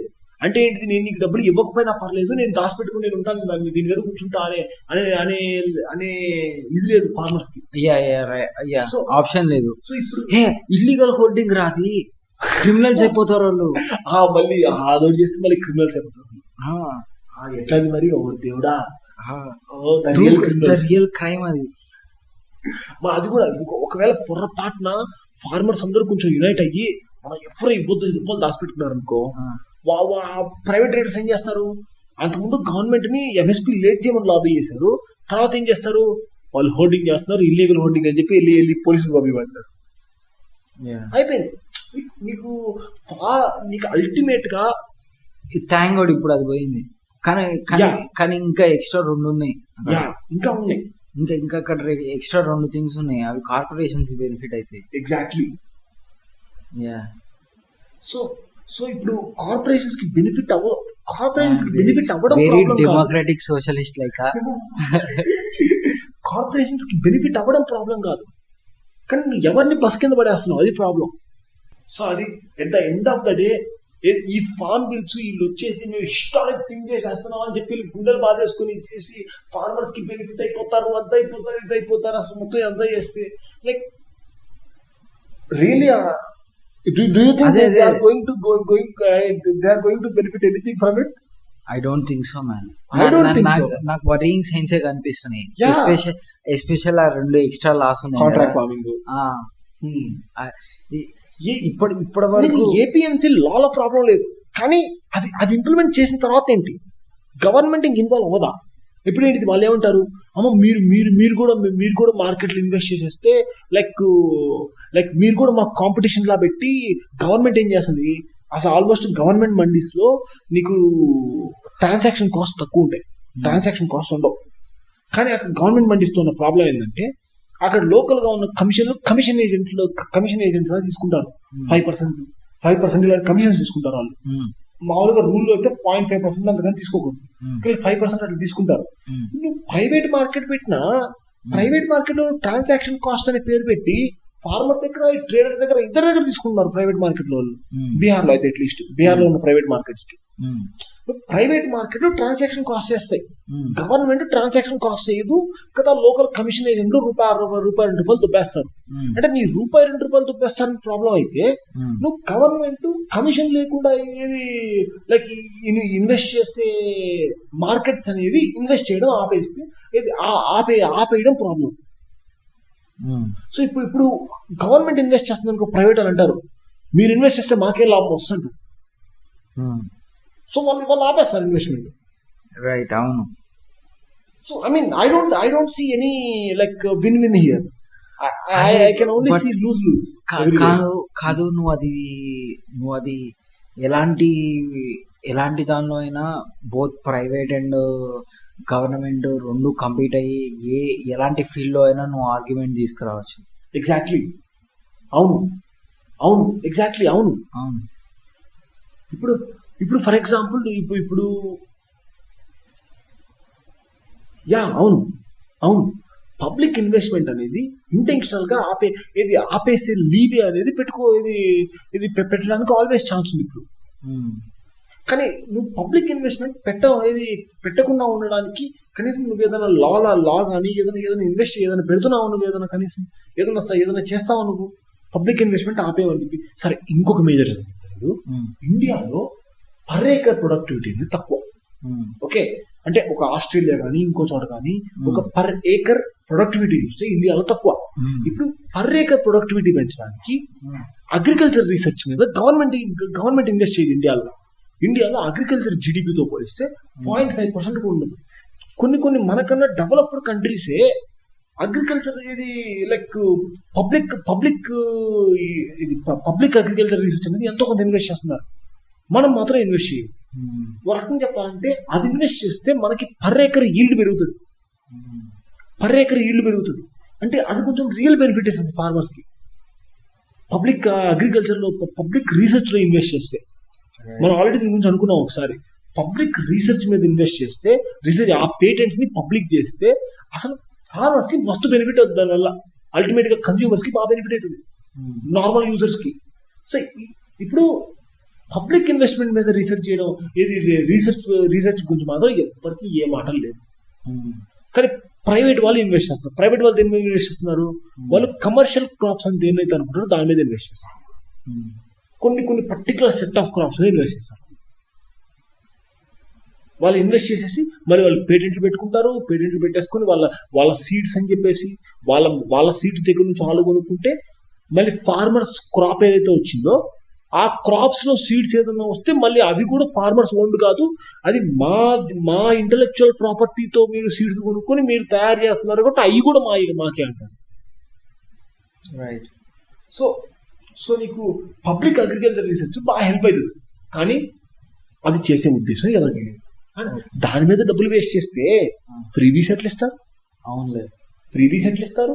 లేకపోతే ఇంకోటి ఏదో ఒకటి సోప్స్ కానీ గవర్నమెంట్ చేతిలో మనీ ఉంటే పవర్, అవును, దాని మీద ఎట్లా చేస్తారు? చేయలేరు. సో అది ఆల్రెడీ ఇందాక అనుకున్నట్టు ఫార్మ్ బిల్స్ ని ఇది మహారాష్ట్రలో ఇంప్లిమెంట్ చేయమని చెప్పి ఆల్రెడీ చెప్పేశారు. ఆల్రెడీ ఇంకొక కాంగ్రెస్ వాళ్ళు మేము ఇంప్లిమెంట్ చేయమని చెప్పి లైక్ ఆల్రెడీ అన్ని స్టేట్స్ కి ఒక డ్రాఫ్ట్ బిల్ ఇచ్చారు. ఈ బిల్ పాస్ చేయండి, దాన్ని నలిఫై చేస్తారని చెప్పి ఒక మోడల్ బిల్ కూడా బిల్ తయారు చేశారు. సో ప్రాబ్లీ అన్ని కాంగ్రెస్ స్టేట్స్ లో అది ఇంప్లిమెంట్ చేసేసి దీన్ని నలిఫై చేసి పడేస్తారు. రైట్. సో ఇప్పుడు ఏపీఎంసీ దాన్ని ఓకే, రైట్, అయిపోయింది. అది మ్యాటర్, అవును, అయిపోయింది. సో అల్టిమేట్ గా అయితే కంక్లూజన్ ఏంటంటే జనాలకి పనికొచ్చిద్ది అనే విషయం మీద గవర్నమెంట్ ఎప్పుడు ఇన్వెస్ట్ చేయదు. కానీ ఇది గవర్నమెంట్ ఇన్వెస్ట్మెంట్ జనాలకి తీసేసి ప్రైవేట్ వాళ్ళు ఇన్వెస్ట్మెంట్ తీసుకొస్తామంటే గవర్నమెంట్ ఇన్వెస్ట్ చేసేసి వాళ్ళకి కంట్రోల్ ఇవ్వడానికి వాళ్ళకి ప్రాబ్లం లేదు. కానీ ఫార్మర్స్ కి కన్స్యూమర్స్ కి మధ్య ఎప్పుడన్నా ఇష్యూ అయితే ఎప్పుడు కన్స్యూమర్ సైడే గవర్నమెంట్ ఉంటుంది. ఇది ఎందుకంటే మిడిల్ క్లాస్ వాళ్ళ ప్రైస్ పెరిగితే వాళ్ళు తట్టుకోలేరు పాపం. సో మిడిల్ క్లాస్ వాళ్ళు కోసమే ఈ గవర్నమెంట్ నడవాలి. సో ఇది మిడిల్ క్లాస్ టిరనీ. సో ఫార్మర్స్ కి ఉన్న బిగ్గెస్ట్ ఇష్యూస్ అన్ని వదిలేసి పిలిమిత్రి ప్రాబ్లమ్స్ కొన్ని ఒక ఎసెన్షియల్ కమోడిటీ ఒకటి మంచిది ఉంది అనుకుందాం. ఓకే, మూవీస్ మర్చిపోక మళ్ళీ మూవీస్ చూసేది కూడా మిడిల్ క్లాస్ వాళ్ళేగా గురించి. అంతే. ఈ మూవీస్ లో మాత్రం ఒకసారి ఫార్మర్స్ కి కొన్ని స్లోగన్స్ కూడా గిఫ్ట్ ఇస్తారు at the end of the day. బుడబొక్కల సబ్సిడీలు ఏదో ఒక బుడబొక్కలే కొన్ని ఇస్తారు. ఫార్మర్స్ కి కన్స్యూమర్స్ కి మధ్య ఇష్యూ వస్తే కన్స్యూమర్ సైడ్ గవర్నమెంట్ తీసుకుంది, ఫార్మర్స్ కి ఏదో ఒక బురిడి కొట్టించింది, ఏదో ఒక సొల్లు చెప్పింది, ఏదో కొన్ని స్లోగన్లు పడేసింది, వాళ్ళ ముఖాన్ని ఏదో ఒకటి పడేసి లైక్ బండి లాగిద్దాం అన్నట్టు చేస్తుంది. సో ఇది కామన్ గా జరిగే ప్యాటర్న్. ఈ ఫార్మ్ బిల్స్ కూడా ఆ ప్యాటర్న్ నుంచి ఏమీ బయటకు వెళ్ళలేదు, అదే ప్యాటర్న్ అంతే ఫాలో అవుతున్నాయి. దీనివల్ల ఫార్మర్స్ కి ఏదైనా బెనిఫిట్ అయిందంటే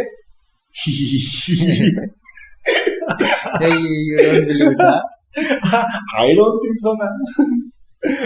థింక్ సో. కాదే నాకేదైనా కొంచెం నమ్మకం ఉందంటే ఎసెన్షియల్ కమోడిటీస్ యాక్ట్ మీద కనీసం ప్రైజెస్ ని కొంచెం స్టెబిలైజ్ చేస్తుంది. ప్రైజెస్ స్టెబిలైజ్ అయితే అట్లీస్ట్ దీని ఆ ప్రైస్ ఎక్కువ అని తక్కువ అని ముందేంటిది ఈ మిడిల్ క్లాస్ వాళ్ళు ఆడవాళ్ళు ఇవన్నీ తగ్గిపోయి ప్రైజెస్ కొంచెం స్టెబిలైజ్ అవుతాయి. ఈ ఎక్స్పోర్ట్ ఇంపోర్ట్ కూడా ఏమైనా కొంచెం కంట్రోల్ తీసేస్తే చూద్దాం, ఇంకా మంచిది. అది కూడా ఫార్మర్స్ కోసం చేసినట్టు నాకు అనిపించట్లేదు. ఆ మూడు కలిపి చూస్తే అది ప్రైవేట్ ఇన్వెస్ట్మెంట్ ని దానిలో కార్పొరేట్ కంట్రోల్ కోసం కార్పొరేట్ కంట్రోల్ పెరిగిపోతుంది. దాన్ని చాలా ఈజీగా అనొచ్చు దాన్ని. Like it's not that hard. దాన్ని అదే చాలా ప్లెయిన్ గా కనిపిస్తుంది. అవును, చాలా క్లియర్ గా ఉంది. సో ఎందుకంటే జస్ట్ ఇదొక్కటే వేసి మిగతా రెండు తీసేయడము అది కార్పొరేషన్స్ కి బెనిఫిట్ అవ్వదు. అంటే లైక్ కాంట్రాక్ట్ ఫార్మింగ్ ఇంకా ఏబిఎంసి ఆ రెండు ఉన్నంత వరకు కార్పొరేట్ కంపెనీస్ రాలేవు. అయిపోయింది అది విషయం. అవును, అంతే, అది మ్యాటర్. ఇంకా ఫినిష్ చేసేద్దాం, అంతే అయిపోయింది. సో అది ఇంకా అంతే, it was done. So ultimate గా అయితే ఈ మూడు సినర్జిటిక్ గా కార్పొరేషన్స్ కి బెనిఫిట్ అవుతాయి. కానీ ఫార్మర్స్ కి బెనిఫిట్ అవుతాయి లేదో మాత్రం ఎవరికి చెప్పలేము. అది చూడాలి future లో. చూద్దాం. Yeah. మనం మళ్ళీ ఇంకో ఎపిసోడ్ లో దీని గురించి ప్రాబబ్లీ మాట్లాడతాం. ఇంకో ఎపిసోడ్ లో క్లియర్ గా మాట్లాడదాం. Stop recording.